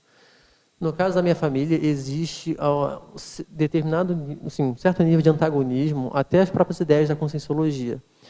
Então, especialmente as ideias da infecciologia. Por quê? Nós estamos falando de otimização, ou seja, processo de antimaternidade em prol da GESCOM, há processo do não casamento em prol da afetividade madura, processos de não seguir o fluxo cultural que muitas vezes a família mais impõe, né, que a família está presa a essa questão mesológica. Então, existe uma dificuldade da família, no caso da minha família, entender isso, porque eu estou indo direto contra os valores deles. Como muitas famílias, toda a família não, mas muitas famílias, e o caso da minha principalmente, existe todo um processo de clã, de grupo, muito forte, muito arraigado. Então, existe uma demanda assim, não, vocês precisam casar, vocês precisam ter filhos, vocês precisam dar continuidade ao clã, ao nome da família. E quando a gente fala de Invex, a gente está indo completamente contra isso tudo. Você está entendendo? Não é uma coisa muito simples. Agora, no que isso influencia? Isso influencia no seguinte sentido, nos dá mais força, e conforme nos dá mais força, no sentido de, não, precisamos ficar mais coerentes, o nosso nível de coerência atual, ele tornou a relação com a minha família muito melhor. Em que sentido? Eu assim, não, eu quero que eles tenham filho, eu quero que eles tenham isso tudo. Mas, ao mesmo tempo, estão vendo assim, poxa, eles estão amadurecendo, eles estão melhorando, estão sendo hoje consciências muito mais racionais, muito mais maduras do que nós esperaríamos pelo processo cultural. Então, uma coisa interessante é que isso ajuda a quebrar cada vez mais essas ideias pré-concebidas da cultura. Então, eu acho que, nesse ponto, o exemplarismo ele ajuda muito até você trazer um nível maior de amadurecimento à família. Não sei se a Flora quer comentar do caso da família dela. Mas... não. A minha família ela é muito tranquila. Meus pais não eram casados de um papel, eram juntados, né? Na época sofreram muito preconceito com relação a isso. Mas, assim, o que mais a gente realmente tem dificuldade é com a família do Ricardo por conta dos valores, né? Por exemplo, nesse caso, a ideia também, né, que o Ricardo passou, e também pela nossa experiência, é que não há perfeição no duplismo infecciológico. A gente rala muito para manter essa condição. No início, a gente foi morar junto com 6 meses de namoro, né? Eu estava recém-formada, a gente tinha uma renda de dinheiro pouca, a gente foi alugar um apartamento, acabamos alugando próximo ao meu pai, que deu toda a sustentabilidade, assim, mas em termos de, digamos, não financeira, nada financeiro. Então, a gente estabeleceu também cláusulas dentro do nosso código. Não vamos deixar a família nos ajudar. Se a gente tomou essa decisão, a gente vai bancar, nem que a gente alugue um quarto, mas a gente vai bancar por nós mesmos. E isso gerou muito conflito, principalmente na família dele, porque porque eles viram que eles não tinham poder em cima da gente. Então, assim, era a nossa decisão, todo mundo falou, mas é muito rápido, você só tem 6 meses de namoro, essa conscienciologia, alguma coisa desse tipo. Sempre tem. Como assim? Então, assim, é como se fosse algo, isso afetou muito eles. E no caso, quando... Então, a gente vai apoiar, vocês vão morar junto, vocês querem uma casa, vocês querem alguma coisa, vocês querem um sofá, uma televisão? A gente não precisa de nada. E realmente, desde a primeira semana que a gente começou a namorar, a gente começou a comprar um garfo, uma faca, porque a gente já sabia que a gente ia morar junto. Então, a gente abriu o nosso armário na casa dos pais, era cheio de coisa de casa, mas que a gente, aos poucos, R$1 que a gente juntava, a gente ia lá, comprava uma faca, a gente comprava uma tesoura, ia comprando. Só E a objetos de corte, hein? Não, ai, não. Então tá, um Nosso primeiro item. copo. Nosso primeiro item foi um item decorativo para casa. Perigoso isso aí. Tá? Não, Foi um travesseiro. foi um travesseiro que a gente comprou. É que eu penso em coisa de comida. Não briga não, hein, cara? Mas Só para você ter uma ideia, né? O que acontece? Nós tínhamos, na verdade, com 2 meses, nós decidimos morar juntos, né? Então, com 2, 3 meses, mais ou menos, de namoro, nós falamos assim, precisamos chancelar isso. Aí começamos a comprar uma coisa ou outra, mas o que nós compramos? Compramos uma cama. Onde é que eu vou colocar minha cama? Eu negociei com a loja, falei assim, você guarda, eles falaram, podemos guardar por 6 meses a cama, mas depois você tem que levar para algum lugar, não tem problema, é o meu deadline. Mas firmou isso entre a gente, depois... Então, isso, assim, né... Isso mostra a questão da construção que foi do processo da dupla, né? Então, assim, o que a gente tira de lição? Foi difícil? Foi, porque a gente não teve... A gente fez isso de caso pensado para evitar interferências externas no nosso relacionamento. Então, mas isso assim, por exemplo, a família dele tiveram histórias engraçadas, que a mãe dele me ligava, né? Flora, você precisa de alguma coisa da cozinha, de quarto, o que você precisa? Não, minha sogra, está tudo certo, está tudo bem, a gente já está com tudo comprado. Aí, de repente, ela, então vou visitar vocês. Ela aparecia com sacos de chá de panela que ela promoveu no trabalho dela, sem ter falado pra gente. E de coisas que a gente já tinha. Então, assim... Isso gera muito conflito dos próprios valores. Então, a gente teve com muita calma, às vezes assim, olha, então vamos aceitar uma persiana, para também não causar uma coisa muito rígida, sabe? Só para constar, tem 2 pontos. Assim. Primeiro, a gente não está falando o seguinte, nunca aceitem de ajuda da família. Não é isso. Cada um tem que analisar o contexto familiar. No meu contexto, existe muito essa condição de cobrança, de... Agora que eu dei, você me deve. É algo que não é falado de forma explícita, mas está ali. Velado. Está implícito, exatamente, está velado. Então, no nosso caso, foi uma estratégia para que nós alcançássemos um nível de autoridade moral e até para evitar essa intrusão familiar. Agora, começou a gerar um problema. As pessoas começaram a reclamar, falaram assim, vocês não querem que a gente ajude vocês querem se livrar da gente. Aí vem toda a dramatização. Começa a etapa da vitimologia. Vem o teatro junto. Aí chegou um certo ponto que nós falamos assim, ok, vamos lá, Flora. O que nós já compramos e não compramos? Já compramos o essencial? Já temos aquilo que nos garante a independência? O que tem de supérfluo que nós podemos pedir, que nós podemos deixar eles darem? E foi com base nisso, falar, então pode dar isso daqui, pode dar aquilo lá, mas apenas para diminuir o nível de conflito, até porque também a gente não pode sair chutando as paredes, né? Não é assim que funciona. Acho que outro ponto interessante, isso é muito importante, cada caso é um caso. A gente analisou como estratégia no nosso caso, mas tem casais que tiveram o apoio dos pais, tem uma relação ótima com isso, de inversores, e a gente fala assim, nossa, que bom que no nosso caso a gente teve que ralar muito para... E também, assim, por exemplo, casos, né, de aconteceram na família, de convidar, né, o Ricardo para ser padrinho, ter testemunha no casamento ali no cartório, né, e a gente tem que se posicionar, falar, olha, a gente não concorda com o casamento no papel e tudo, então isso também gerou um estresse. Então, é sempre uma quebra de paradigmas mesmo, o nosso posicionamento com relação aos convites, às colocações, mas hoje isso é muito melhor trabalhado, de ter uma relação ótima, mas o inversor, eu acho que vale a pena ficar atento o casal a respeito disso. Eu acho que é muito importante dentro do que vocês estão trazendo, né, em relação à questão de receber, né? Às vezes, a melhor assistência é receber assistência. Exatamente. Quer dizer, você vai estar fazendo assistência para o assistente, naquele momento de permitir receber, né? Mas, às vezes, como você falou, se aquilo é considerado como uma moeda de troca, quer dizer, depois eles vão querer ficar em cima ou cobrar determinadas posturas, aí realmente tem que cortar. Então, cada caso tem que ter isso. Tem que ver o bom tom. Agora, eu vejo assim, as pessoas, principalmente o inversor, às vezes ele tem muita dificuldade em lidar com a família e saber, vamos dizer assim, estabelecer o limite. Aonde ele tem que ir contra, criticar, meter o pau, aonde que ele tem que ficar só na dele, mas não participar, e às vezes aonde ele tem que participar, mesmo que intimamente ele não seja a favor daquilo.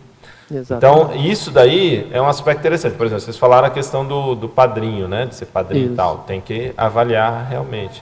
Eu fui convidado para ser padrinho do meu sobrinho, e era um valor muito forte dentro da minha família. Estudei isso, refleti bastante, conversei com algumas pessoas, e cheguei à conclusão que o melhor era ser padrinho.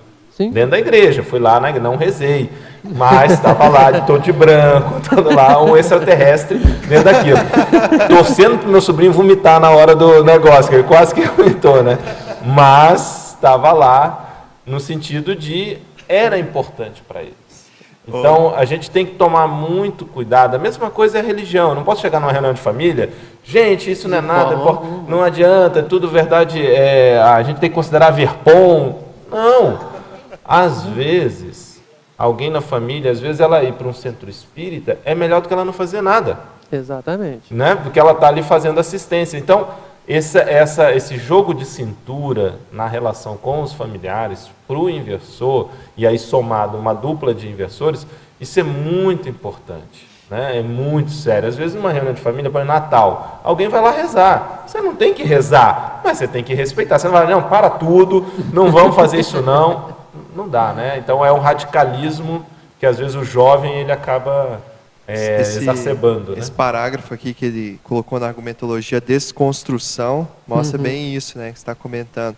E outra coisa que eu percebo também no que vocês comentaram do posicionamento inversológico é de vocês estarem fazendo ali a execução e ao mesmo tempo junto da preparação, né, de não esperar estar tudo pronto e já estar executando e já assumindo essa postura mais madura, né? Bem interessante. Eu queria então que comentasse o item 3 aqui da desperticidade, que é a realização de listagem quanto às insinuações da autodesperticidade pelos duplistas, explicitando tecnicamente o nível de concretização e autoavaliação das recins.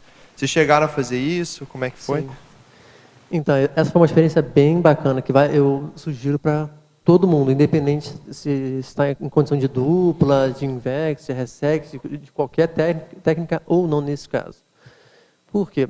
Quando o professor Valdo ele propôs a ideia, né, de montar, no caso dele, as insinuações da serinologia e do povo começar a montar as insinuações da desperticidade, nós começamos a montar e vimos assim, quais são os nossos principais traços que são chancelarinho, que são a nosso favor, quer dizer, a favor da desperticidade.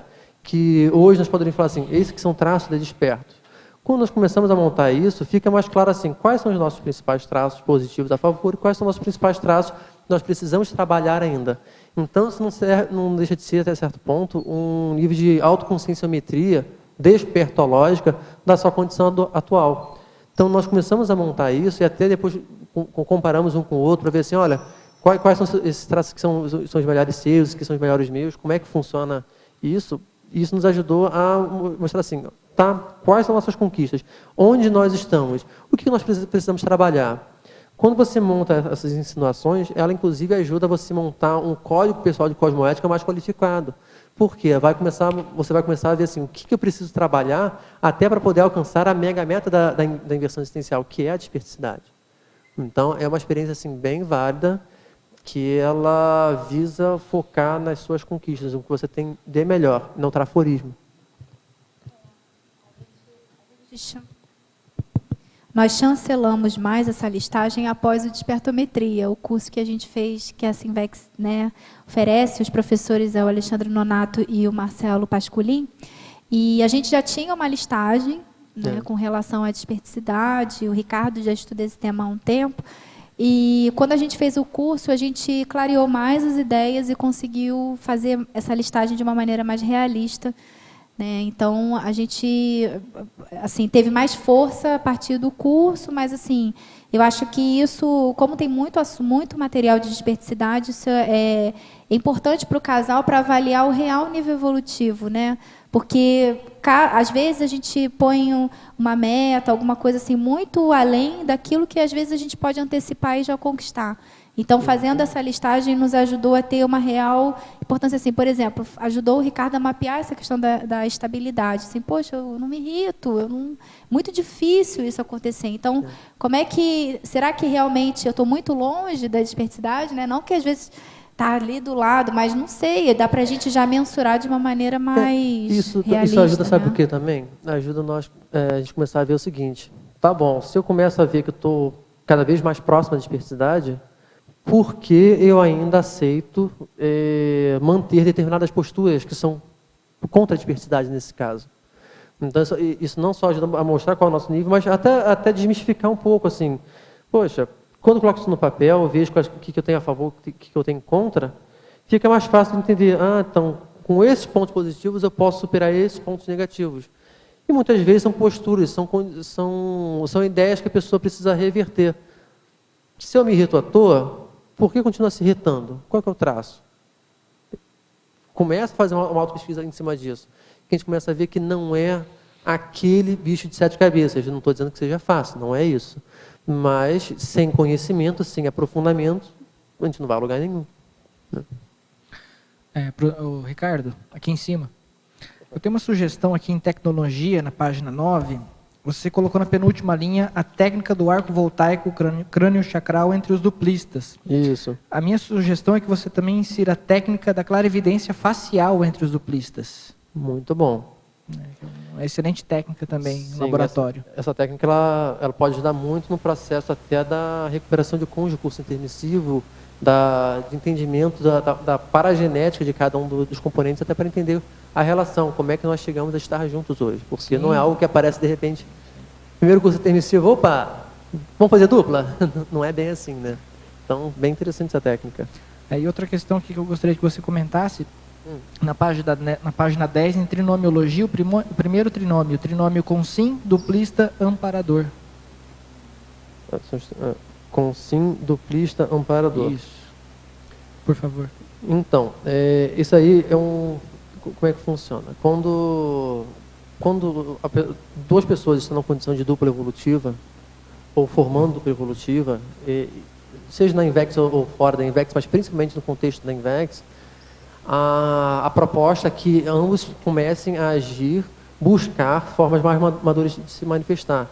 Então, uma coisa que começa a acontecer muito é que nós ganhamos, podemos falar assim, um amparador intrafísico, que nós nos relacionamos todo dia.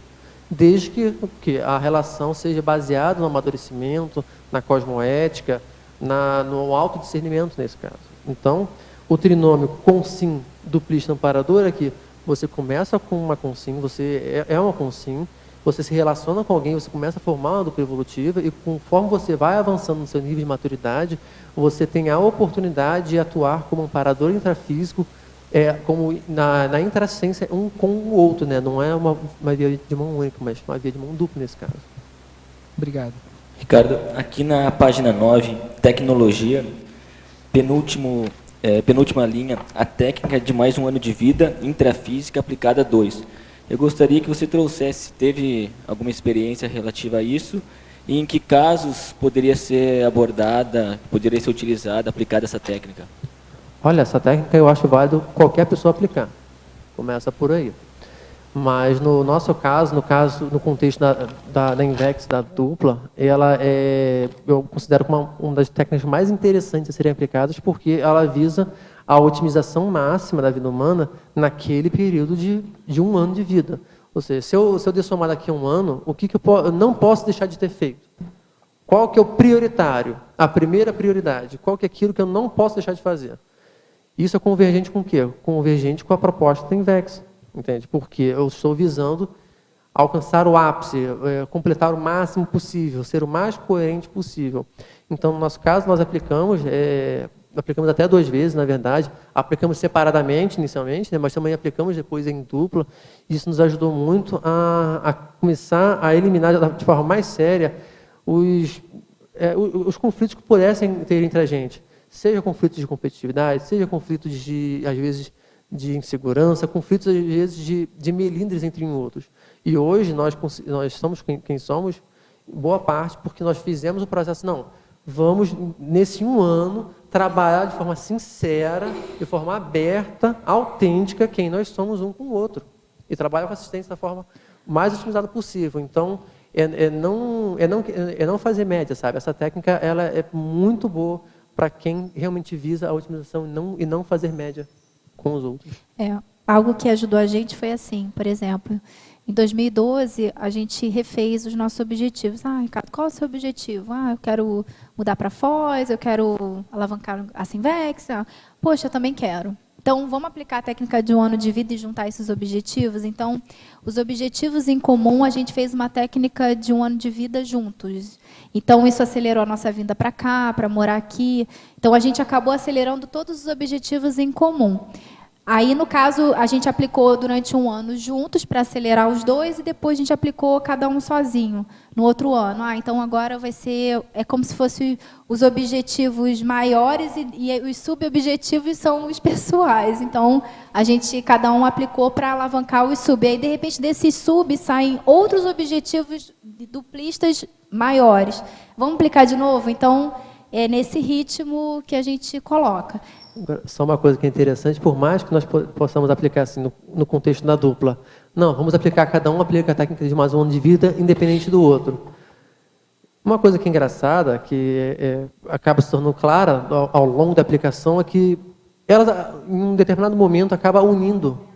Não dá para você aplicar puramente separado, de forma individual, a técnica da dupla individualmente entre os componentes.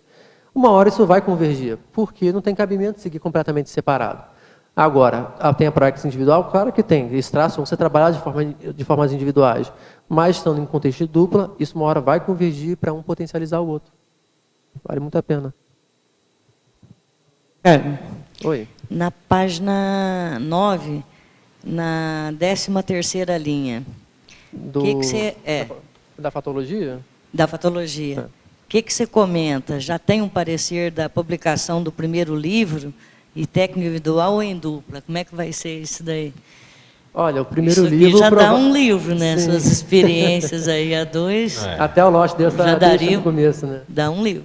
Então, inicialmente, a primeira publicação deve ser individual, até por parte da Flora, que já começou o processo de escrita dela. Eu já montei um roteiro, o índice, né? O esqueleto, no caso de um livro que eu também quero escrever sobre, que seria, no caso, um manual prático para a autonomia proexológica, mas depois, certamente, eu tenho essa vontade, ela também tem, nós vamos publicar algum material em conjunto, isso com certeza vamos, porque eu acho que é até coerente dentro do processo da dupla que eles publiquem algo em conjunto, para chancelar o porquê que a aplicação em conjunto de duas técnicas como essas potencializam tanto a evolução, mas inicialmente o primeiro livro deve ser um processo mais individual, mas depois faremos um crescendo também duplista. Então, não necessariamente falando sobre duplo evolutivo, mas algo que tenha relação com os dois, no caso. Seria até interessante, continuando aqui em efeitologia, na página 10, você coloca o efeito benéfico do autoexemplarismo dos inversores duplistas em outros casais. Então, o seu livro seria interessante nesse sentido, porque a experiência de vocês aqui foi muito boa. Eu até estou me vendo no futuro estudando isso, porque eu não tenho dupla, né? Então, já é um assunto que eu vou pesquisar, vou ficar em cima dos vocês dois, colar aí para aprender. Viu? Em crescendologia, você poderia falar os dois crescendo para a gente? Então, o crescendo casal incompleto, casal íntimo, dupla evolutiva, e o crescendo duplismo invexológico, transafetividade. Esse crescendo é o seguinte, vamos pegar pelo primeiro, então. Casal incompleto, casal íntimo, dupla evolutiva. Como toda consciência, nós começamos por conta própria, claro.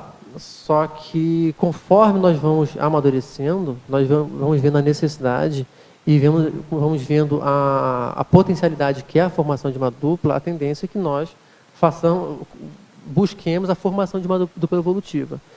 Só que como é que se dá o crescendo? Ele se dá justamente naquilo que nós falamos mais cedo, no foco, na ProEx. Então, você começa a pensar na ProEx, você começa um trabalho mais individual, mais egóico, e aos poucos você vai expandindo cada vez mais. Como é que é você trabalhar com o primeiro exercício da megafraternidade, que é você se relacionar com uma pessoa, e aí você começa o quê? Vamos tornar essa condição, essa relação mais homeostática possível, mais potencializadora da evolução possível. Então, esse crescendo está aí justamente para que as pessoas entendam e comecem a buscar assim, como eu posso potencializar a minha evolução? Porque nós sabemos que sozinhos nós podemos ir mais rápido em alguns pontos, mas em grupo, que nós vamos mais longe. É na convivialidade que nós temos os feedbacks. É na convivialidade que nós conseguimos ter o parâmetro de referência do quais são os nossos melhores e mais fracos traços, né?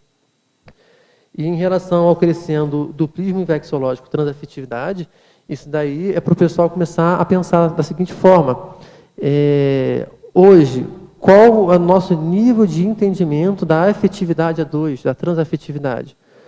Tudo tem começo. Então, nada melhor do que você começar realmente com um processo de glasnost, um processo de otimização, para você começar a entender como funciona a relação, como tornar essa relação mais madura consciencialmente falando, de forma a você ampliar o seu universalismo, você eliminar por completo qualquer nível de sectarismo, de preconceito, de ideia pré-concebida de que possa ser antipática, que possa ser desagradável, negativa, nosográfica em relação ao outro. Então, esse crescendo é uma condição que, quando os duplistas e inversores eles conseguem aplicar ambas as técnicas de forma coerente, eventualmente eles vão cada vez mais entender como é que funciona essa transafetividade em relação ao cosmos, né? Essa afetividade pura, ou esse amor puro doador em relação ao próximo.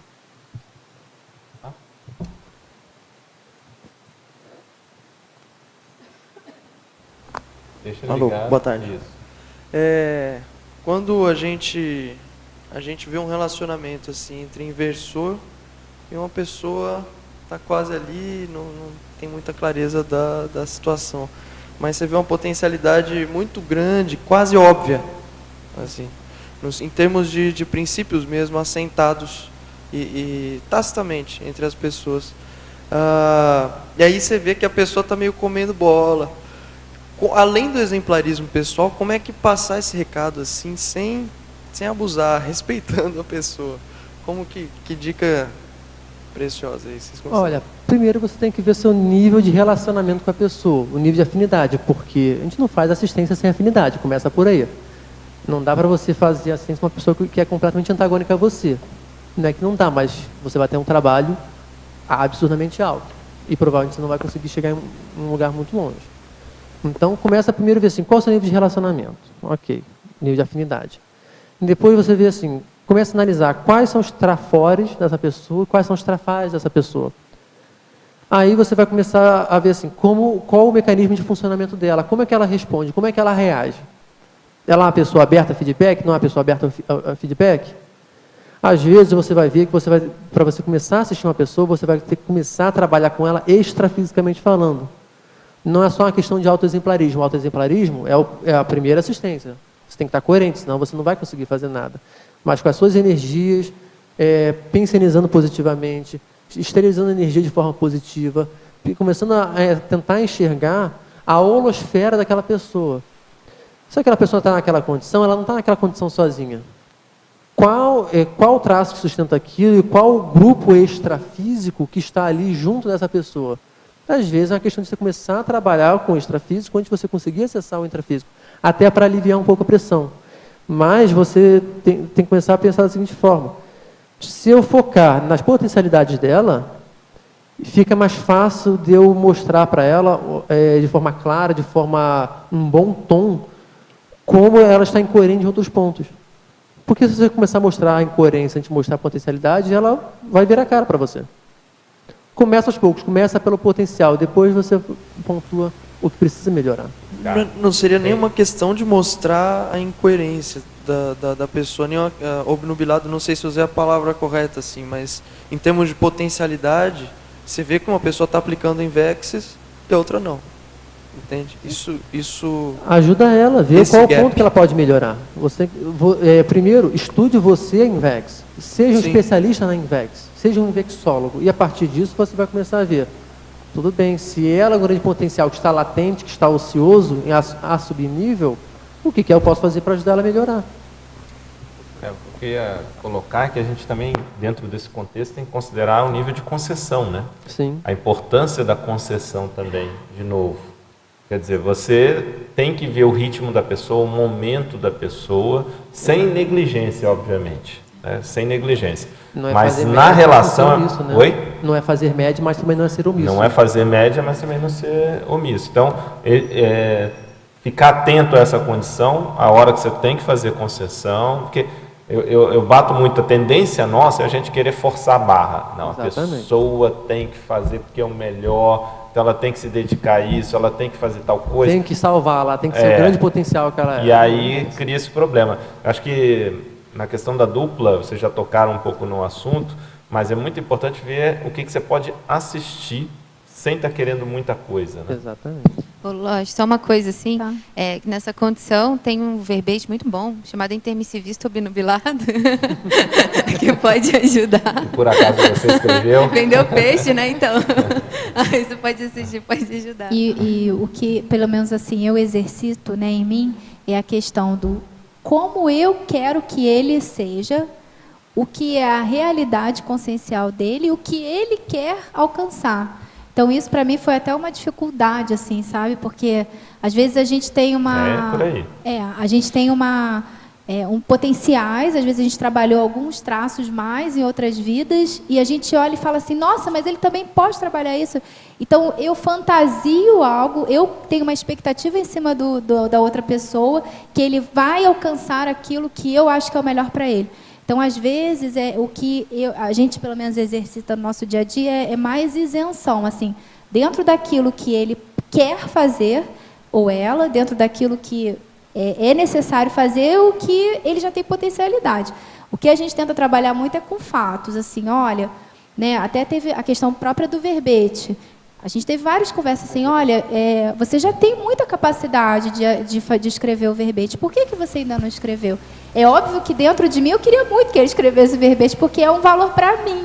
Mas será que era um valor para ele? Então, assim, dentro disso a gente começou a trabalhar, mas eu tive que trabalhar muito essa isenção de, não, tem que respeitar as opções dele. É não projetar no outro a sua vontade, é você ajudar o outro a ser autêntico.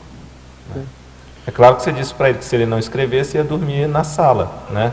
Mas tem essas ameaças, acabou, normal, faz parte, acontece. Faz parte. Para justa, tá aí o verbete, saiu, assim, vai poder pressão, dormir no quarto. Assim, vai, sabe como é que é, né? Mas essa questão tem que ter, de vez em quando tem que ter essas ameaças. Essa questão do livre-arbítrio, eu acho que o mais sério disso é você respeitar o direito da pessoa errar e aprender com esses erros dela. Sim. Então, mas isso... não ser omisso em ser complacente, conivente com os erros da pessoa. Não é chegar a dar um discurso moral, não é isso. Mas se você vê que a pessoa está errando, e você tem lucidez disso, para você pensar qual a sua responsabilidade em relação a isso. Está entendendo?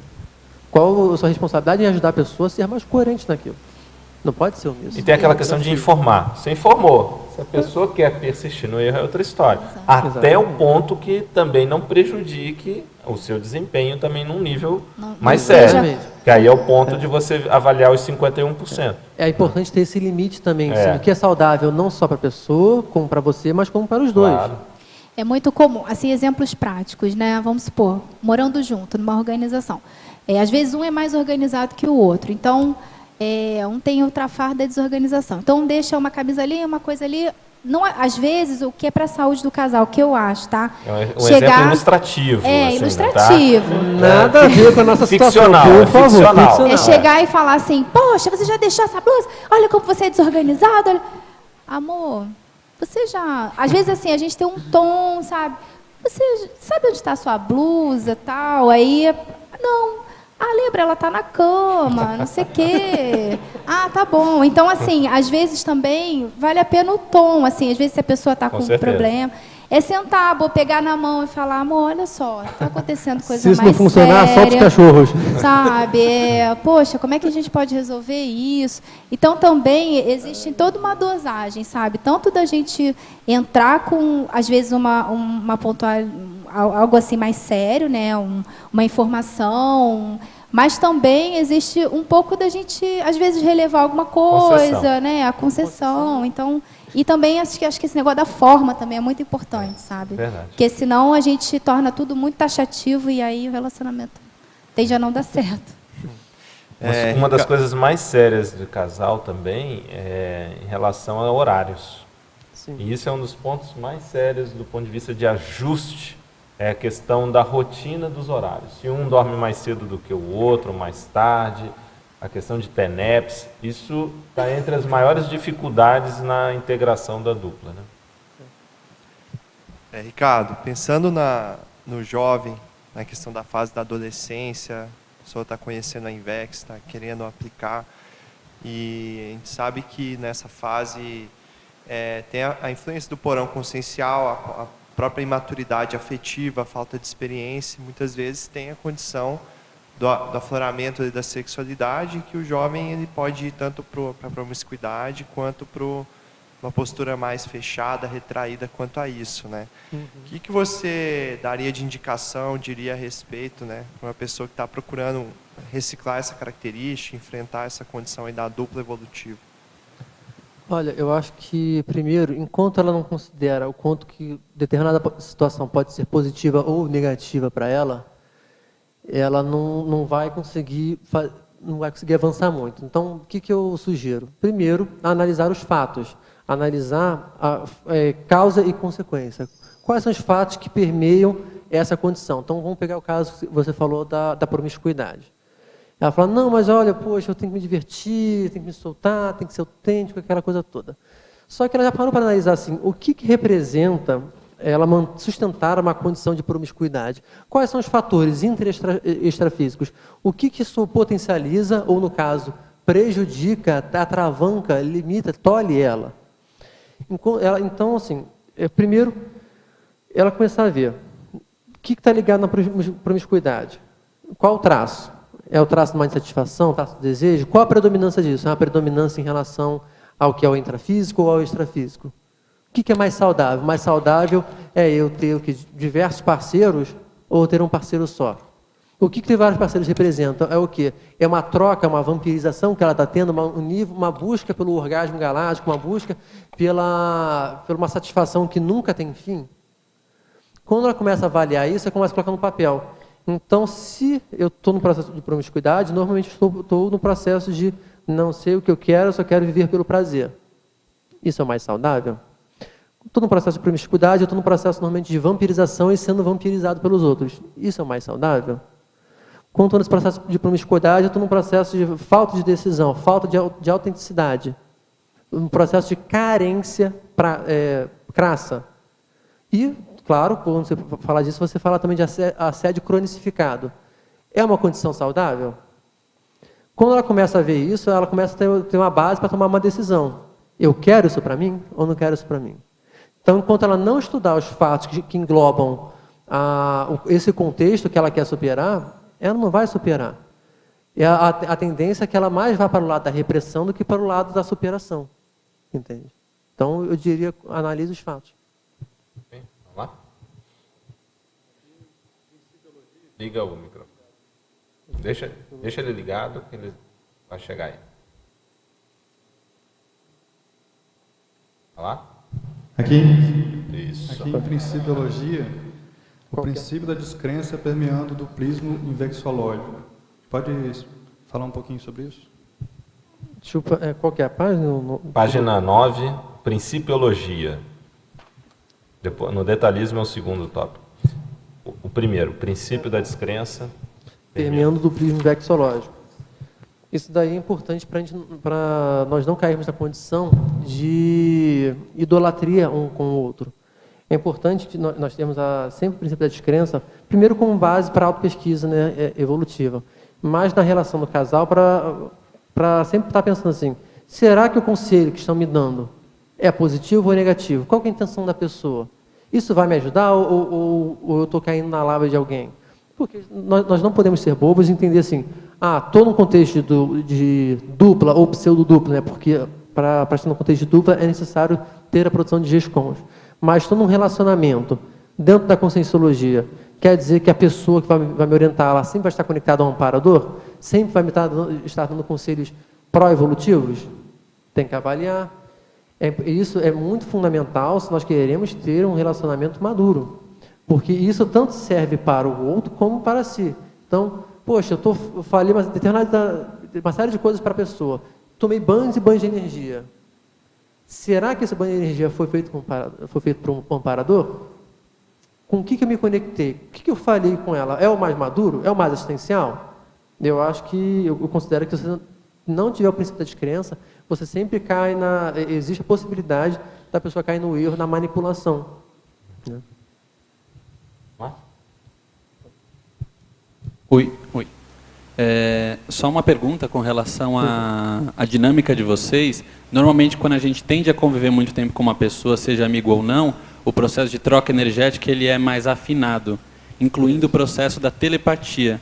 Eu queria perguntar quais as casuísticas de vocês e se vocês percebem que isso se potencializa ou pode se potencializar na dupla com um processo consciente. Então, praticar a telepatia na dupla evolutiva invexológica.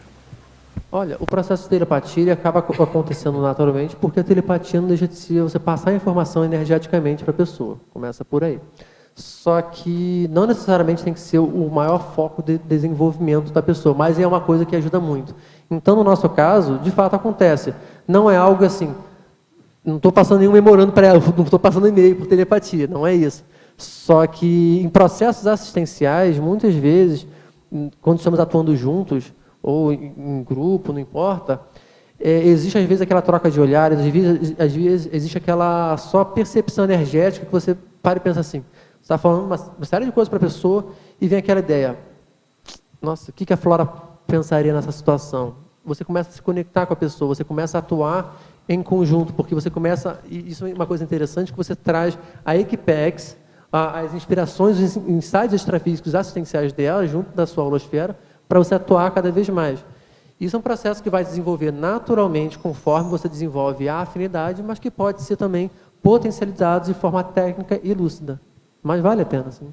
Sim, eu vejo que é uma consequência, tá? Quanto mais ajuste, principalmente a gente que já trabalhava junto, já era um ombro direito do outro, então a gente já no olhar, assim, principalmente em voluntariado, em coisas a gente já sabe, e também no dia a dia, coisas bobas, assim, às vezes está à noite, um já olha, já sabe o que o outro quer comer, assim, já vai preparar e já põe o negócio, assim, já otimiza, assim, já sabe até o que o outro está pensando, em algumas coisas assim, eu já olho assim, às vezes, quer um copo d'água, né, então peraí que eu vou trazer, ou às vezes, quer comer, ou às vezes na parte mais séria de voluntariado, de trabalho, até mesmo de decisões da casa, ou de dinheiro, às vezes um fica pensando de tarde à noite, quando o outro comenta é realmente a decisão que o outro tinha pensado.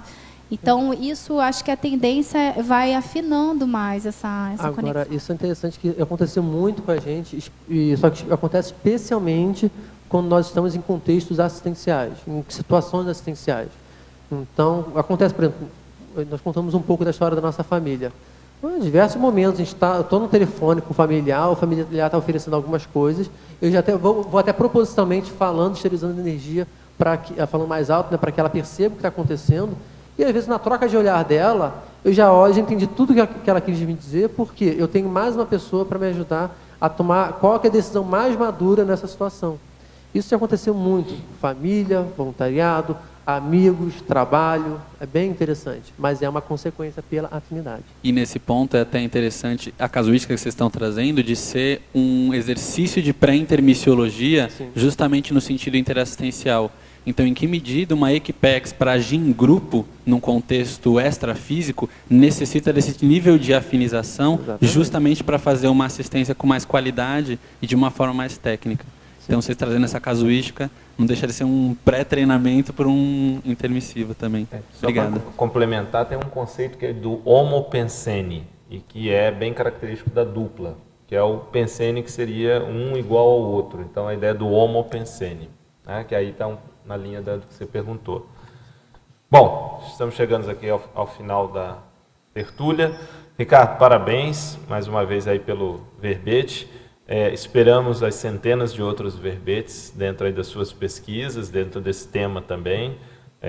Mesmo sendo estreante, você foi muito bem, ótima comunicação, você tem que aparecer mais, aproveitar isso. Acho que você aparece pouco, tem que botar esse cara para falar mais e trazer as suas ideias e experiências. Você pode assistir muita gente aí com o seu exemplarismo. Trarei novos verbetes, com certeza. Beleza. Gente, eu gostaria de agradecer então aqui os tertulianos, os teletertulianos também, agradecer a equipe aqui do tertuliário, o Christian, o Robson, a Marilux, e agradecer também aos amparadores. Até uma próxima oportunidade e vamos aos nossos comerciais. Muito obrigado. Obrigado. As pontuações da tertúlia de hoje são 44 assinaturas no livro de presença, 22 perguntas presenciais e 10 perguntas respondidas online. Hoje nós temos 4 recados. A Marta com a transmissão online da primeira semana paracientífica do CAEC, a Pilar com o programa Verbetografia, Bárbara com o curso Reciclagens da Consciência do IIPC e a Augusta com o filme Valdo Vieira, Vida e Obra em Curitiba. Boa tarde a todos. Nós temos uma novidade para vocês, tertulianos também. Vai haver transmissão online da primeira semana paracientífica da Conscienciologia. Então, no dia 22, das 15 às 19h30, com intervalo, nós vamos ter a segunda qualificação da pesquisa conscienciológica. Dias 23 e 24, das 15 às 18 horas, a primeira jornada Cosmovisão da Autopesquisa. E os minicursos também estarão à disposição de vocês. No dia 23, vocês vão poder assistir Currículo do Conscienciólogo ou Benefícios do Método de Dicionarização, das 19 às 20h30. Lembrando que o currículo do conscienciólogo, o professor Roberto de Almeida, e o benefício do método de dicionarização, o professor Augusto Freire. No dia 24, nós vamos ter 2 opções também. Ou profilaxia nas escritas de artigos científicos, Nilce Oliveira e Antônio Pitaguari serão os professores, ou a técnica do glossário neológico especializado, professor Ulisses Schlosser. Nos dias 25, 26 e 27, nós vamos ter o primeiro simpósio Teáticas da Conscienciologia, com 13 trabalhos, 5 mesas de debates e 10 colégios invisíveis estarão presentes para apresentarem os trabalhos. As informações e inscrições podem ser obtidas pelo telefone 045 3525 2652.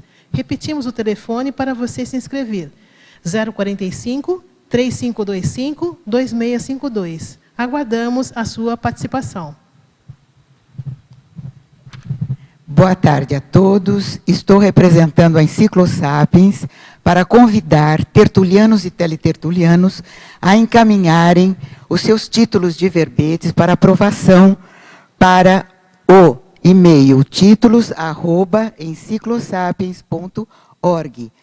E por meio deste procedimento, os interessados vão receber as orientações através do curso para verbetes da Enciclopédia da Conscienciologia, dentro do programa Verbetografia, em forma EAD, e que começa no dia 7 de agosto e vai até 30/10. Isto quer dizer, são 3 meses de trabalho para confeccionar o seu verbete, acompanhando o curso, as aulas gravadas e também aulas online, às quintas-feiras, das 19h30 às 21h30. E fazendo o acompanhamento, você terá nesse período o seu verbete quase pronto, só restando mesmo um fechamento mais revisionado, vamos assim dizer. E para inscrição, procure a recepção do CAEC, que é 45 3525 2652. E o e-mail caec@caec.org. Obrigada. Boa tarde a todos. Eu estou aqui hoje para convidá-los para o curso Reciclagens da Consciência.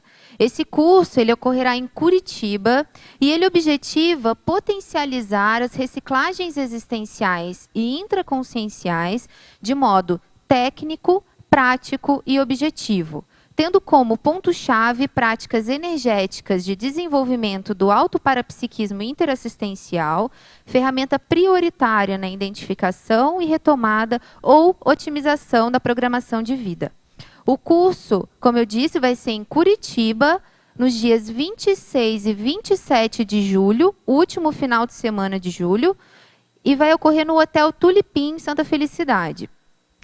Todos que tiverem interesse no curso vão ser muito bem recebidos lá em Curitiba, e vocês podem entrar em contato com o IPC no número DDD 41 3233 5736, ou vocês podem entrar também em contato pelo e-mail curitiba@iipc.org.br. ipc.org, ou até mesmo fazerem a inscrição através do site www.ipc.org.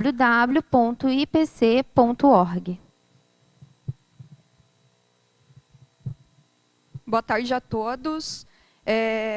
Eu sou Augusta, estou aqui para fazer a divulgação do filme Vida e Obra Valdo Vieira, em Curitiba, na data de 19 de julho, no sábado, com 2 sessões. Uma às 15 horas e outra às 19 horas, no Hotel Tulipim, Santa Felicidade. O ingresso antecipado, o valor de R$ 25,00, no IPC até o dia 18 de julho, e o ingresso no dia no valor de R$ 30,00. Esse filme seria uma parceria entre a Comunicons e o IPC de Curitiba.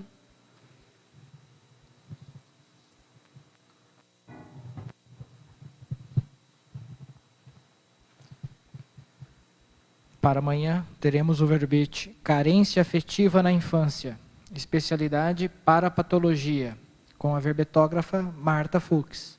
Muito obrigado e boa tarde a todos.